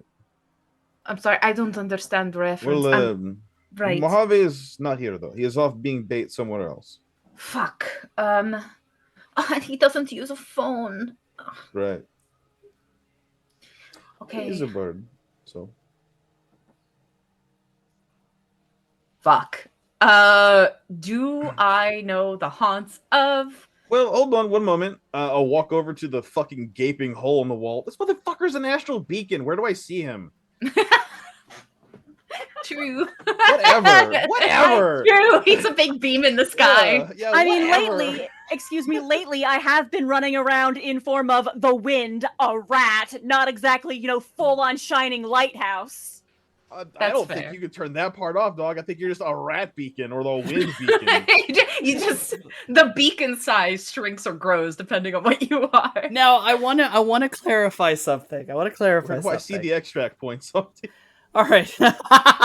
All right, this is not a beacon in the sky like Helldiver's 2 Correction, okay? Okay. Astral beacon simply means that it is difficult to hide upon the astral plane. This does not mean it's a beacon from all the way across the astral plane to be visible. It more means that in proximity, in the astral plane, it is much easier to see Mojave than anything else. So, like, Okay, I can good still news. hide. I just have to work a lot harder to do it. Yes. Well, good news. I can't see him from here, so they probably can't see him from wherever they're at. Unless they're there where he's at. Well, right, sure, but it's a big city. He's a little guy. Sometimes he's the wind. Mages are so confusing. I don't understand. Aren't you a mage? No, not at Aren't you a all. fucking mage? What the technomancer? No, What? I'm not You have- mage. That's not magic. No, I do like computer stuff. That's tangible. Ones Oh. and zeros. Sounds like magic, bro. It's not at all. It's Same. the hardware, software, that Yeah. type of stuff. All right. Okay. So, but the mancer part, right? Like a necromancer would be a magic user that does necro stuff. So a technomancer would be a magic user who does techno stuff. Does it actually work that way, Softy? well- I'm under the impression it's like not So really here's magic. the thing: in universe, the term necromancer does kind of come from the fact that the technomancer abilities to a layman would seem magical, as they allow you to literally not use the connective pieces to the matrix. You just are there. That's fucking weird. So Right. in a way, I mean, that's an argument. That's a legitimate argument among people, is that they are magic. Except a lot of mages don't like to agree with that because they're not astral. So then there's a complication with that. Okay, look, I understand what you're saying, but like, I don't. So, like, in the way that you guys are magic and have access to astral, I do not have access at all. I cannot do the things that you guys can do. I can, I don't hack have access into. to. I don't have access to things Cloudy can do. What about magic? It's just different. You're just different. We're equal but different. Sure. I guess that's a way to think about it. Yeah. It's just your guys' kind of magic is really hard for me to understand because it's all very like woo stuff. It's all very like abstract, but I mean, what I do is clearer. If you think I understand what any of the rest of you do, Oh, way off. If I tried to do what Mojave did, I'd just make you sick. Right? And Cloudy, that man's a fucking Jedi, right? that's With true. lightning bolts and the fucking force lifting people. I can't do any of that. Yeah, he can like go invisible, but also make other people invisible. And Right. yeah, and then he like is really good at. It's like magic. Like he's able to talk to people and get them to do stuff really easy. So, Cloudy, you So- woke up in the middle of the night looking for a glass of water, and you walk in on it. Yeah. No, I was debating just being like, no. She's like, I never "Huh." actually thought about it like that. She jumps a little. She's like, oh. Huh? Oh. I might need a lightsaber. And What we is can make that. lightsaber? I'm absolutely certain Jay could make you something. What is that? What is lightsaber? You never watched any of those old well, you're hold on. I have books. We're sitting down, we're watching a thing. Books.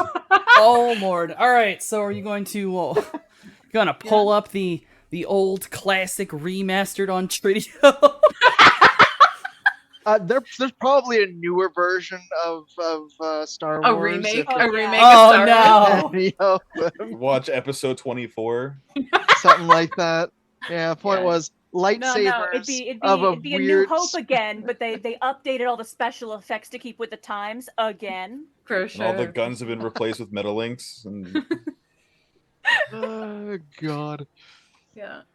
But it's kind of like, okay, so there's the weird Jedi mind trick, and there's Mhm. the lightsaber, and Okay. there's the Lightning. force bit. You throw Okay. lightning. That's you. Like That's that's not in the totally first you. movie. We'd have to go through like 3 or 4 of them to find it, Oh, but sure. whatever. So like maybe I'm kind of like Jedi, but only when they deal with the droids. You know, and he's like, you don't see any droids here or whatever. Like I could do that. That's what I can do. That's more of a J thing. Is the Well, weird no, fiddling 'cause with the droids. yeah, but like Jake can build that stuff. I can look at the droid and be like, you don't see these people that you're looking for. Like I Yeah. can do that. By using That- magic, yes. It's not magic. It's I can get into the. It's different. It's not magic though. It's different magic, sure. Looking through Wikipedia. I don't think that's a Jedi power. Yeah, it's probably not, but that's how she's like understanding it. You know what I mean? Yeah. But yeah. She's very careful about like the positioning of her body while they're watching this movie, where she's like not touching anything or anyone. She's like trying to compact herself as much as possible, pulling her tail up so it's like super not in the way of anything. But she's enjoying the movie because like she doesn't fucking watch movies, so she's just like, whoa, that's really cool.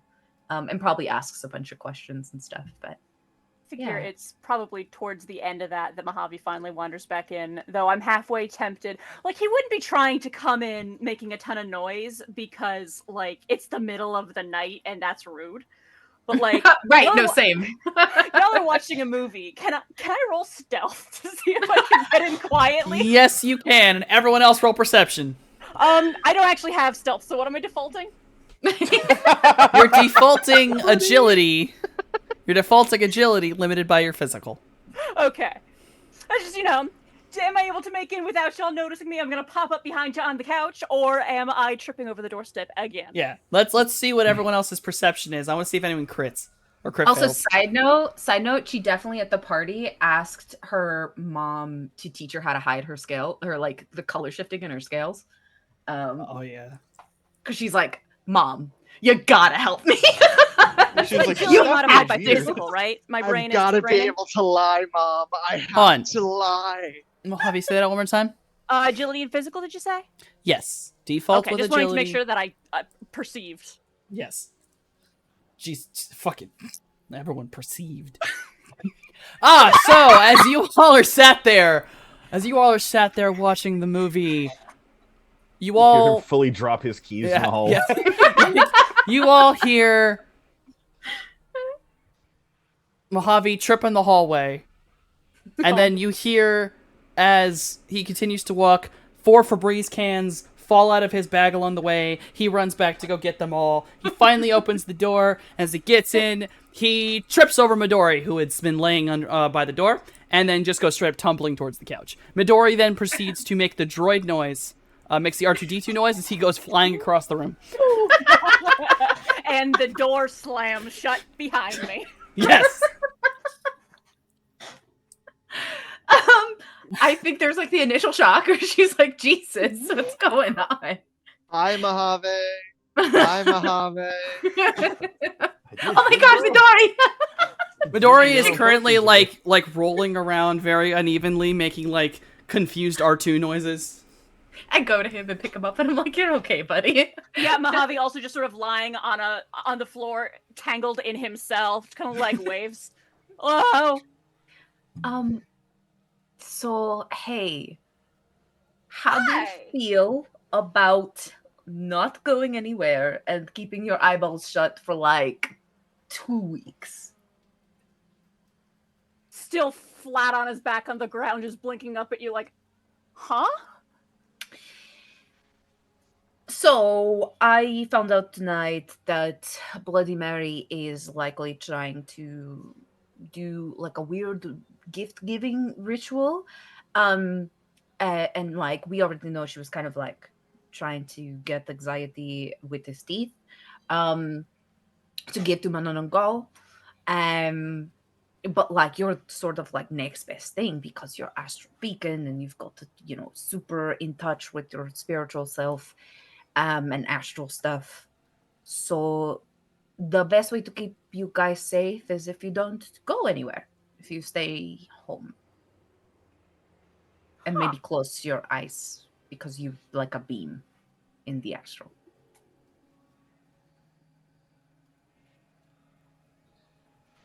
Sort of pauses, thinks for a moment. Nah. No. I knew it. I told you. Anxiety. I knew this. I knew it. Right. But I mean, you're also pretty rare, so. Yeah, but like Lots of people are rare. What the fuck? no, but she's like very particular. I think she Well? likes. I think she likes magic. Like What the? She's Your seen my kind of face magic. before. I think if she want to get her hands on me, staying in one place wouldn't be the answer. You're right. Let's go to Mexico. Better No, off leaving my no. trail all over everywhere, Nope. crisscrossing back and forth so many times you can't follow me. Go north. No, God. Go camping. What? It's camp. If I we're all would- extra fucked, let's leave. What the? Anxiety, I would like to clarify that too far north, you're in the territory of a large dragon. Okay. Look. My point is, I'm waiting for some more answers on some things, and maybe we can like figure out how to stop the stuff because Bloody Mary's going to be in Vegas, and like, Hey. Hey. maybe what? You have a phone. I don't know. We can go other places and lay low, and then you can get a phone call, right? Goober? Yeah. Okay. Sure. What are we We're talking about? absolutely sure. If we're absolutely sure Mojave or me are going to get trunked and sacrificed to a blood spirit, which, by the way, Mojave, would take you out of the running as a doctor for 2 whole weeks, but save you the rest of your life. I mean, interruption of service is better than cancellation. Again, if she decides she'll want to get me, there's nowhere I could run. I don't think that's true. It's not true. 2 weeks and we'll know more about the ritual specifically that she's trying to cast, and then from there we'll be able to stop it. But then also 2 weeks and friends. We'll have more friends, more allies and such. Sometimes, protect. Mojave, what it turns out you needed all along was a drum circle on the beach very far away. And the beach episode.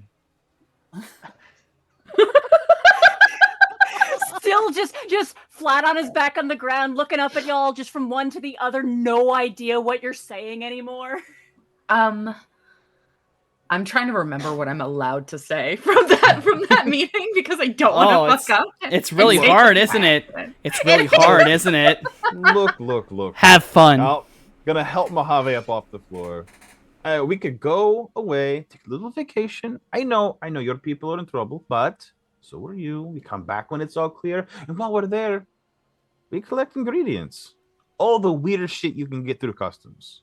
You, me, our other friends. And then nobody dies. Which would be really preferable. I wouldn't want you guys to die. So, If Bloody Mary and Modern Ongol is going on something, somebody's dying. Not us. We'll come back when it's over. Fuck it. And the story. And the storyteller, basically. Hey, storyteller. Oh God. So Yes. I was good to say that much. That was fine. Maybe. Don't say maybe. Don't do that. Don't say maybe. I mean, listen, Morningstar learned a lot, and she was kind of told, like, don't say everything, but... I didn't say everything. Yeah, but here's my thing. Does Morningstar fully remember? Yeah, no, that's the thing. She, like, as part of her character, she has, like... Yeah, but does she have the wisdom? God, I don't know. I don't know. Does she know? Does she know where too much is? Does she know what her friends can learn? I think she won't tell them anything to do with like Loki Sun Zodiac. Like, she won't tell them any of that stuff because, like, she doesn't want them to fucking die. And she also doesn't want to be deleted off the face of the planet. You know, she's got stuff she's still trying to do. But I'm looking for the thing that will convince Mojave to at least give her the 2 weeks. You know? So, like, as far as the things that she heard that night, like, or this night, what part of that would be, like, the thing to hook him in so he doesn't? So I guess you're calling for a common sense roll here. I am. I'm asking for common sense. Please help me, DM. All right. DM will give common sense. Okay, thank you so much. I cannot give that this will work, but the best thing you might be able to say that won't really reveal too much is that if you can get Mojave somewhere for 2 weeks, then Bloody Mary, no matter where the hell she is, doesn't matter, is either going to be in travel or running off to LA where she doesn't have as many allies, and you will have a very strong ally there. So you could run off to Vegas once the 2 weeks are up. Now there's some stuff in Vegas that Mojave might want to deal with. Okay.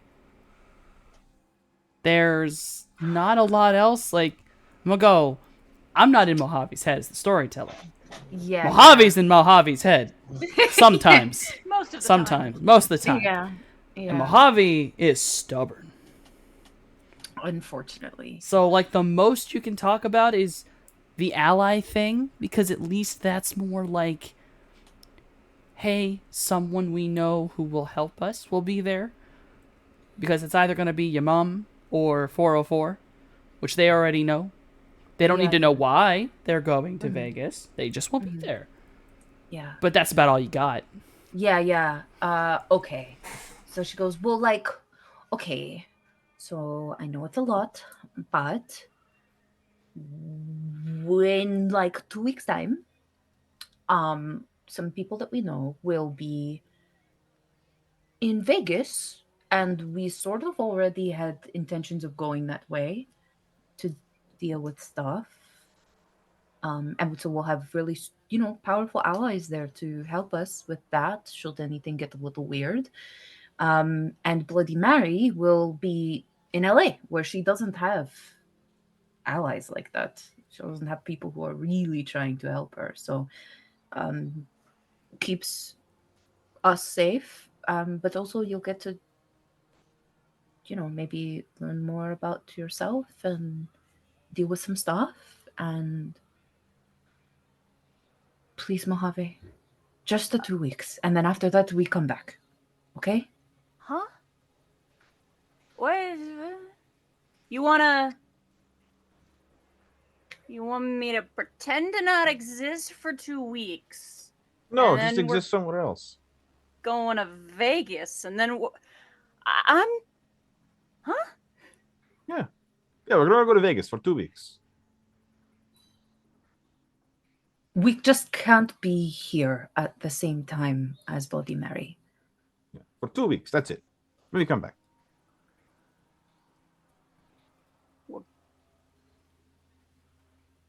You want to go to Vegas? Yes, for 2 Now? weeks. Yes, for 2 weeks.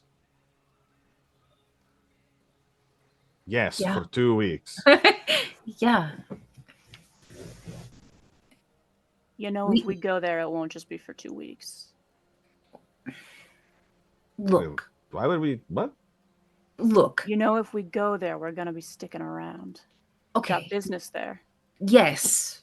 And better to handle that business when Bloody Mary isn't in Vegas. Because Yes, I'll help you handle your business because I won't be in danger from a powerful blood spirit then. No. Right. So... she's wrapped up in it. Okay, well, hold on. Is she? So let me just explain. Let me get this. So I got some, I've been keeping tabs and got information that when the flood happened, there was a pushback on that event that was supposed to happen out in Las Vegas with the Biodome, with Bloody Mary. And because of that, she's back here. And so if we're there and not here, she cannot find us, and maybe we can handle not only your business, but also maybe preemptively cut off whatever she plans on doing there.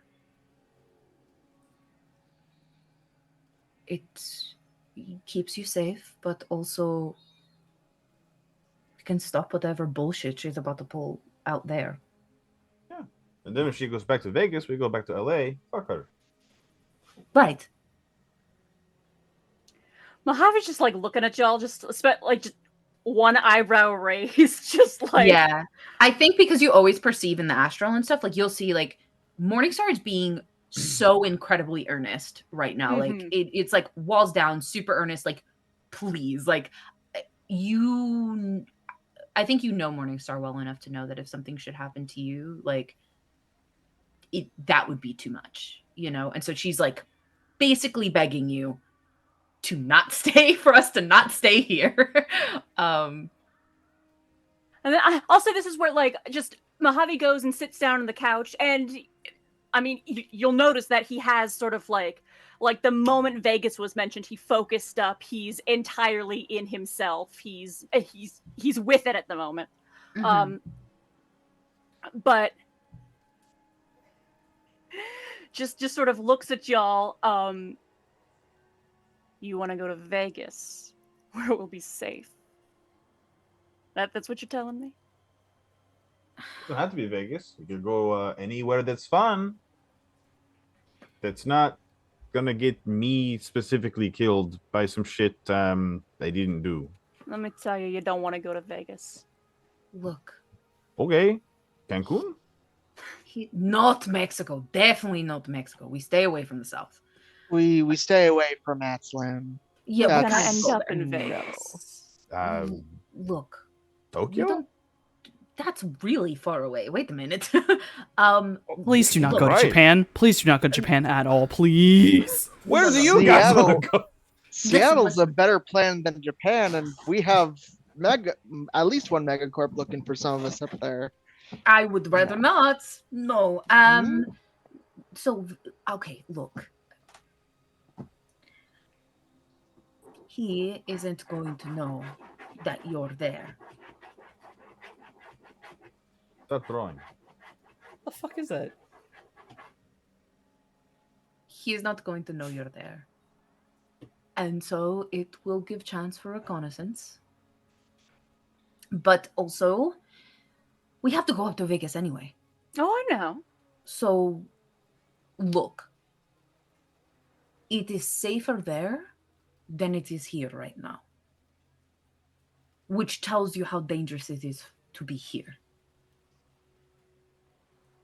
We can handle out there. That level of danger can be handled.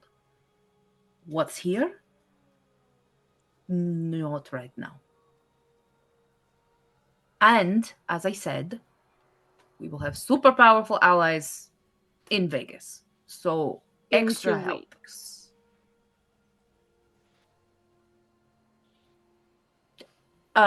ST, is it that like they will be there in 2 weeks, or rather a decision's about to be made and they're going to be there around? Yeah, the way 404 mentioned it is the way she talked about it is that she said that Ophiuchus tends to think quickly. So at most, it'll be 2 weeks till they're in Vegas. So it's not necessarily that it is 2 weeks exactly, but it's not going to be any more than 2 weeks and then someone is there. Right. Okay. Yes. She sort of explains that like in 2 weeks' time, like there will be people on the move and we will have allies while we're there.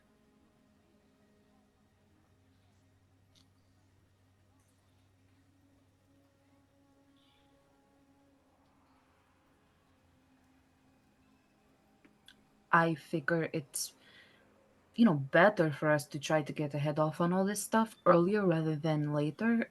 I don't want us to pull up to Vegas when that event is happening at the Biodome. Oh no, I'm with you on that. I'm just shocked that you'd think it'd be safe.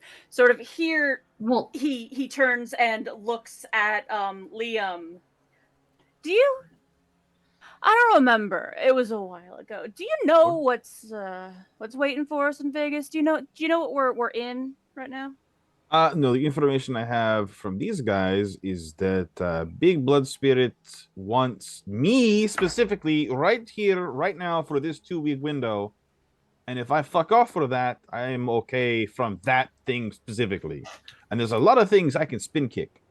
This doesn't sound like one of them.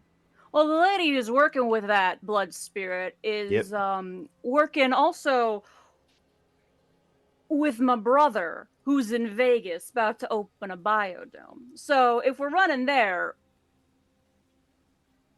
How long till the biodome opens? technically, the event is 5 weeks. The biodome itself is probably already there, but the sort of grand opening party will happen in 5 weeks. and So this brother of mine is a gangster who Sure. had me shot full of holes and left for dead in the desert, Sure. where I woke up as I am. And he definitely, probably, would not be happy to see me again. So go in there again. You don't want to get killed for something you didn't do. I Yes, want in to make both sure. places. Yeah, I want to make sure you know that that's not the direction of safety. Not saying I'm against going. I intend to go there. Don't you worry about that. all right, since we basically need to go within a couple weeks anyway, leaving a little bit early to get a head start on whatever this is without Bloody Mary being there to fuck with us might be the good play. I'm not saying that it is safer there, but that. Oh, you just were. You literally just said that. Well, No, a couple with of Bloody gangs. Mary and Mononongle not being there, 100% safer than if they were. And they're going to be. Yeah. Anything we can do to get ahead of it, prep ourselves so that way we're not coming in with our pants half down. That's basically what I'm trying to say. I understand it's dangerous because your fucking brother's a gangster, but Or if we gangsters. can deal with your brother without Bloody Mary and Mononongle to help him. Right. He will not have allies. She will not have allies. Oh no, that's not saying he won't have allies. He will. Yes, He but won't they're have. but He's head allies of the of family. yeah, but like allies in the capacity of blood mage and huge blood spirit. That's what I mean. Like Yeah, I'll the take the scales tip gangsters. differently. I'll fight Yeah. the whole gang with myself to not get blood sorcered. Yes. Blood source.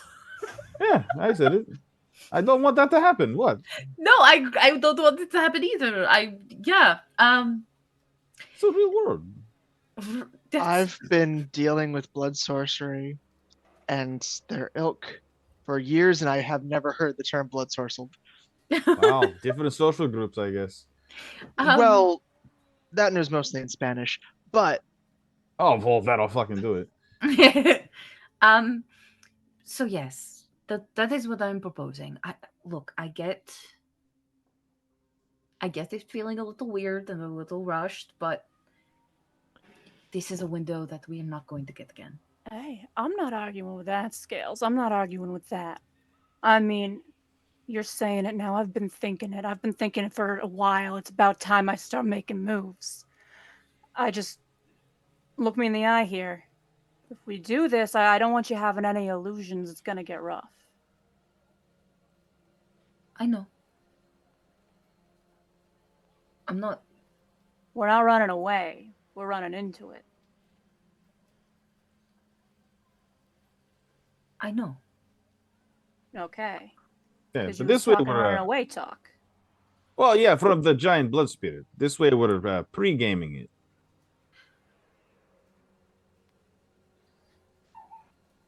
I'm not really the running away type.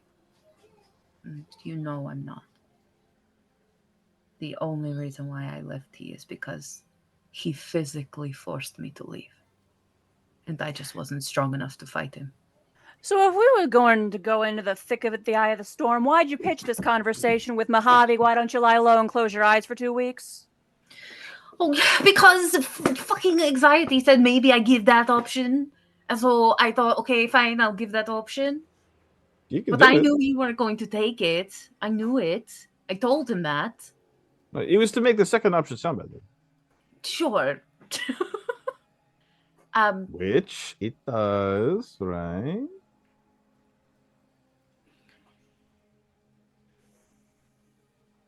Just sort of shaking his head.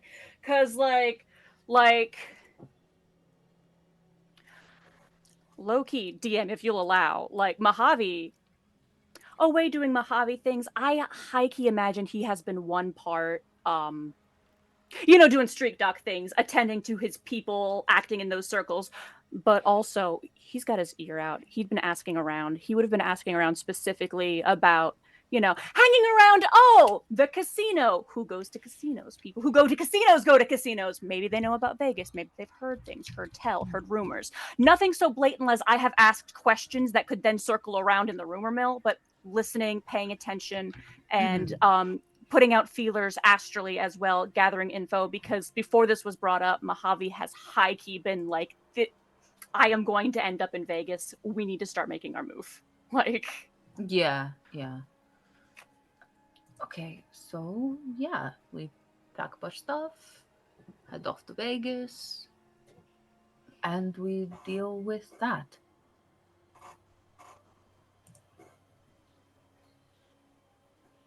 Going through my list. Mojave, you absolutely will have information on Vegas next session. Yep. Yeah, I mean, if you guys would prefer to stay, that's fine. I'll be back in 2 weeks. I'm not getting jumped by a blood spirit for shit I didn't do. I'll be back. I'm not gonna get got. Nah, you're gonna reason. come to Vegas and you're gonna get jumped by a blood spirit for stuff you definitely did do. I would prefer if I had to choose between not deserving it, definitely deserving it. At least if I definitely deserve it, I deserve it.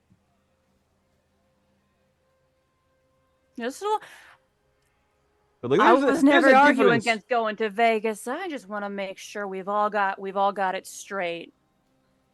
I mean, there's a huge difference between let's go Shadowrun, guys. Let's make some new yen. And I'm dead now because blood spirit got me. Great.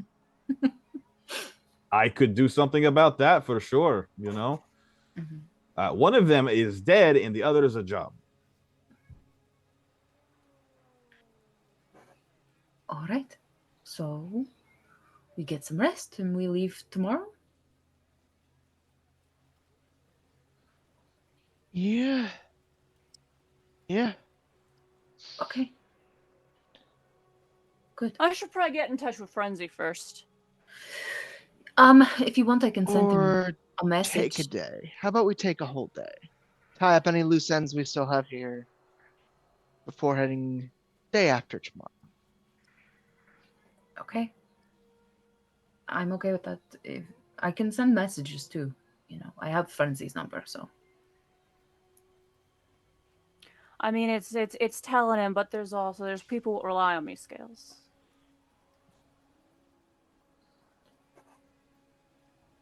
Yeah, I get it.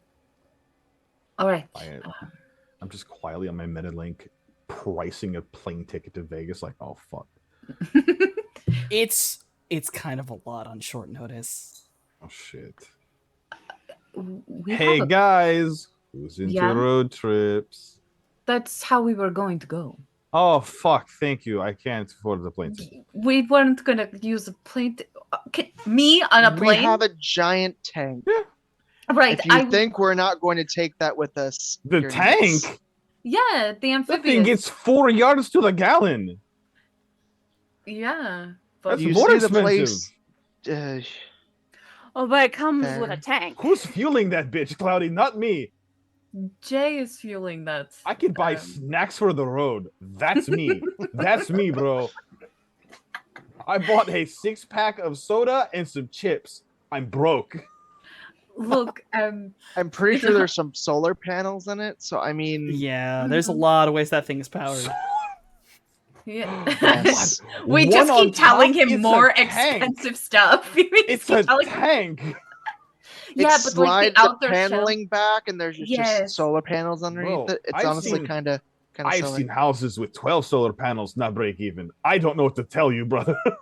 I think you're overthinking it. Jay takes care of it. That's his baby. So. If you can get, hey, I'm not It's paying for not gas, supposed so to go nearly as fast as it does, and he made it do it. So I Yeah. don't understand any of it, but I trust Jay knows what he's about. Yeah, all right. that's covered. You don't have to worry about it. It also Okay. didn't used to go underwater, and it does that now. What Yeah, the fuck? yeah. Yeah, That's it can- that's why it's a we submarine. call it. That's why we Yeah. called Oh. it amphibious. Yeah. I thought you guys were just being weird.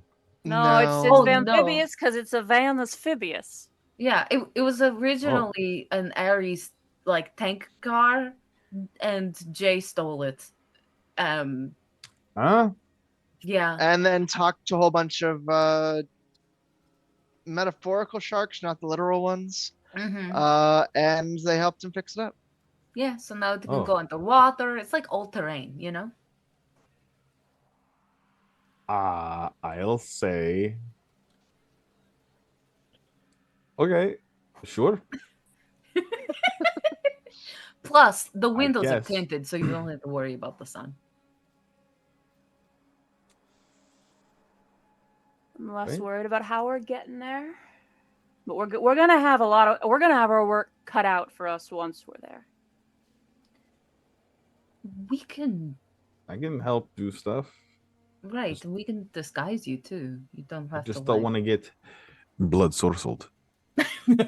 Yeah, don't want to get blood sorceled and just Wait, most of us rather stick out in a crowd, and as for me, there's a guy out there with my face Right, who's but we done can. things that ain't great.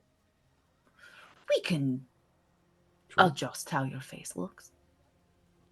Not in Jesus. like a surgery way. No, Oh I my mean like God. with like a fake beard and like makeup and stuff. You know what I mean? Groucho Marx glasses.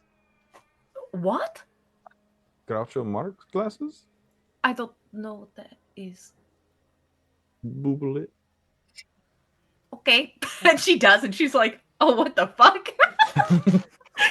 And She's like, those things are like ancient artifacts, all right? Yeah, she's like, "What the fuck?"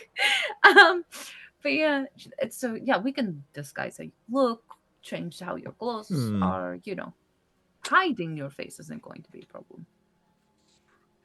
How tall are you?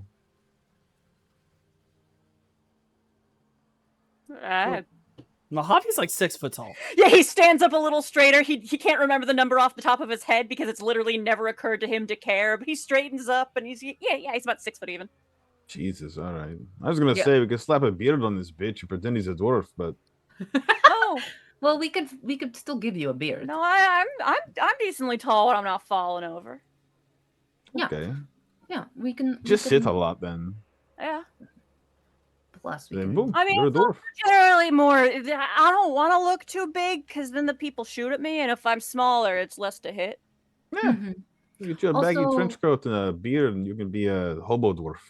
Right. Also, we could like dye your hair. You know, you can get contacts. There's like ways to hide stuff. So. I mean, yeah, but also, he's my literal twin. Okay. So as long as we don't dress him like a dwarf, no one will be able to tell the difference. Hopefully, there's not a costume contest, right? Was he magical the way that you are? The way that I am? No, but between the two of us, he was the mage. Remember that much. Oh shit. Oh, look at this mage. Well, there might be a way to hide you in astral too. I mean, you've got shark spirit could sort of Well, like hover Were over you a beacon then? I don't think so, no. Not back then. Dress him like a fucking dwarf. And he's a beacon? Totally different guy. Never heard of him. I mean, worst things worst, everything he comes to light, he thinks you got possessed by a spirit, which is kind of what happened. Kind of what happened. Yeah. Then you turn into a bird and fly away, and he's like, "Shit, I guess so." Yeah, there's ways to hide you. Plus, yes, he's gang member, but he thinks you're dead. So Yes. he's not looking for you. He doesn't have his people looking for you. Maybe. You don't exist. Between me and Cloudy, we could get we could do things pretty stealthy for a while. Good bit. Just, I'm just pointing out that it's going to be risky because he's out there. He's out there. He's working with the blood spirits. And if nothing else, she saw my face in the astral before I knew how to change the way it looked. She saw my face and I saw her. And if she's working with him, word well could have gotten back. Well, if she's working with him, she knows his face, and then it looks like mine. What are the chances that she was like, "What's this fucker doing here?" and just thought you were a different guy? I can track his movements. I imagine as a gangster, he is not exactly off the grid. So I could always divert things should that need to happen. Mitigate the risk. Oh, P.S. Marvy, if I see you while we're there, and I see you not as a dwarf, but as a gangster, did you want me to kill that guy? Like, did you want me to just kill your brother if I get a chance? Off script? Just, we'll snap the neck or... I want to talk to him. Oh. I want to know why he did it. Oh, he just sounds like a dick. But, yeah. Okay, so if I can get them off script, I will paralyze him and bring him back to you. Like a weird kind of spider guy.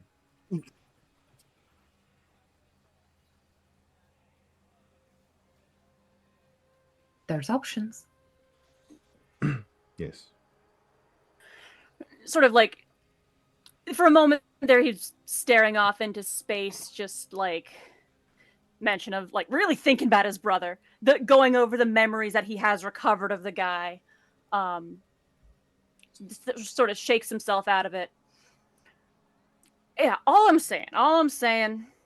Yep. Is that these are things we're gonna have to think about, and it ain't gonna be easy.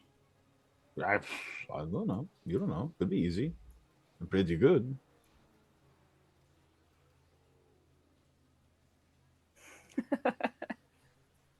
It's not gonna be easy for me, at least. You weren't here. So, all right, Liam, I woke up in the desert about 2 years ago with no idea what anything was. Right? I've had nights like that. Again? I've had nights like that. Yeah, except I didn't wake up next morning and remember anything. It wasn't until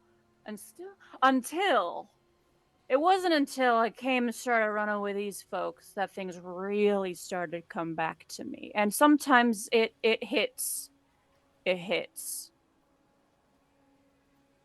And I don't know. It could happen again. It could be when I'm there, all of a sudden we're in the middle of something and I'm having a flashback. Shit. A flashback to the guy I was before. Oh. Well, I mean, has it happened before and like stuck? Not during a combat. Not for a while. Okay. How do you usually snap yourself out of it? Swift strike to the head or a soda pop? They sort of just come out of it on their own. Just throw birdseed at you? I just want you to know that when we're there in the places he walked, doing the things he did, the people he's seen, it might hit harder. I don't know. I don't know. Okay. And just I want y'all to be aware. Sure. Even if it's easy for the rest of you, it might not be easy for me. Okay. Sure. Yeah. I feel warned.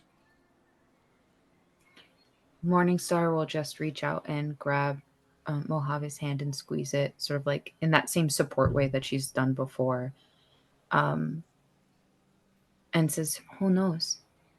A memory might come, and you might find out more important information, not just about yourself, but about your family, about your brother, things that could be useful. Yeah. Doesn't have to be all bad." Plus, I hear Vegas has a lot of like fun stuff to do, and it might be cool just to do fun stuff too. Get the chance. Yeah, I'll be playing the penny slots. I'm broke. I don't think you should be playing the slots. Those are scams. You want me to go to Vegas and not play slots? I mean, you can try, table but games are better. it's just maybe a little bit scam. You'll lose more money than you'd Table it? games are better. All Well, right. it's a casino. You don't go to the casino to win money. You go to the casino to play games, get some drinks that are free because they're in the casino, and fuck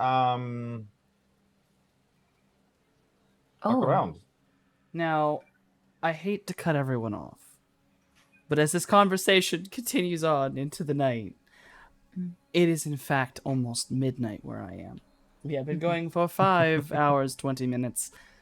That's a very long time, even with the way we have breaks. So, we will reconvene on another time. For tonight, we are done. Thank you all for playing. Thank you all for watching. Let me go in the order of people who I worked with Shiv, and now we have finally fixed your links. Anxiety, who are you and why do you exist? Hi, I'm Slip, and I stream on my own channel pretty frequently, but I don't know what a schedule is because I can't do that. Apparently, my brain won't let me. But I stream things that my computer lets me stream. Oftentimes, those are games. A lot of Helldivers. We almost did Void Crew today, almost. But I'm also here on Mondays and Fridays. I'm here Monday, obviously, as Anxiety, and I'm here Fridays for VTM as Slip of Clan Nosferatu. Mojave, who are you and why do you exist? Hello. Hi. I'm Daybreakathon. Bleh.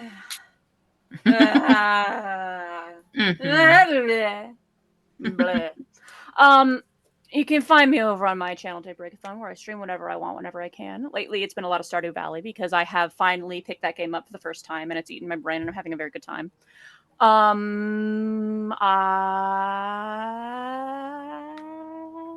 Write books? Books. Yes, I've done that. 2 of them so far. Working on the 3rd. Finishing it up. Hopefully it'll be out sooner or later.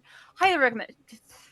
Yes. Highly recommend you check them out because I promise I write much better than I speak.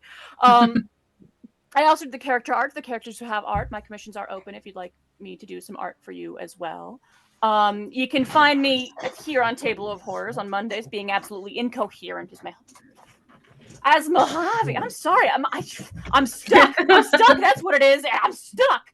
It's midnight. Absolutely incoherent as Mojave. And on Fridays, being differently incoherent as the Vampire Menace Hatfield. Between this, that, and the other thing, I think that's everything except to say, as always, my dog says hi. Hi, Puppers. Oh, wow. Moving right along. Morningstar, who are you and why do you exist? Hi, everyone. I do stuff. The first of which is stuff on here. I play Morningstar, obviously, in our Run the Flood game. But then on Fridays in Oxford's Ashes, I play Acheron, your friendly, sweet, loving, incredibly wonderful, sweet baby angel, Acheron. And then I'm also in other things on this channel that when they come back, you will know. and hopefully enjoy it. Also a part of Lanya Up Gaming. We have a bunch of stuff on YouTube if you want to check that out. And then, yeah, I do like some spicy content if you're into that kind of thing. You can find that all in my links.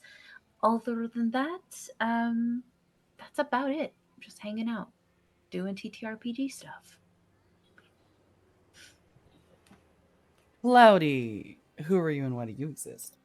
Hello there. My name is Lord Rodan, and I am only here for once a week for right here, right now, and that is to play Cloudburst, the accidental Jedi. I swear it was not intentional. Other than that, I'm here to yawn incessantly because it's fucking midnight. Softy, please. I'm sorry. We're going. All right. Real quick speed run. So, the lovely gentleman who was here before and who had to leave us, Jason, is played by our beautiful resident thirst trap Noskavian. I will also pop in our most supportive member, Noskavian's chair. Big shout out to him every time. Yes. I will go over myself. I have my bullet point today. So, Hey. I am Softonomicon, also known as the Cosmic GM, here on Mondays as I run the flood. That's a sentence that exists because titles. On Fridays, I play the goth princess Venture Ebony. Someone help her. No one can. I certainly will not. I am Shiv's Hedgehog husband here. I love him dearly. I saw him in chat, so apparently he's still awake. Or maybe he woke back up. I don't know. On my own channel that I have, I do video games, artwork. We're doing artwork tomorrow. I'm doing it. I'm getting back to it finally. On my artwork note, I have commissions open. I'll draw you whatever you'd like, within reason. Unless there's a lot of money involved. And I have a Patreon Then where I'm reason making... goes out the table? Oh no. Look, there are always... Listen, prices are standard unless...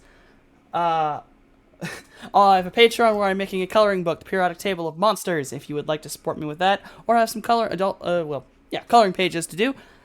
Go support me on that. You only got $3 a month and you get all of them. And all the updates as it goes. Yeah. According to Rissa, they are lovely. I do enjoy them, but I love them. I'm an artist, so, we don't always like our own work, and we're always embarrassed.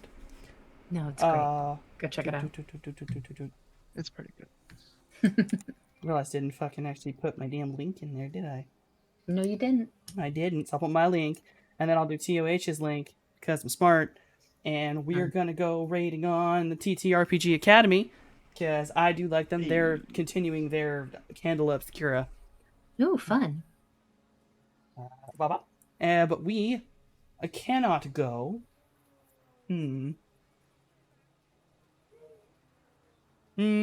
For sure memes, we cannot go until... Fuck it, Rodan says the line. Mind fuzz, go burr, switch to the next channel.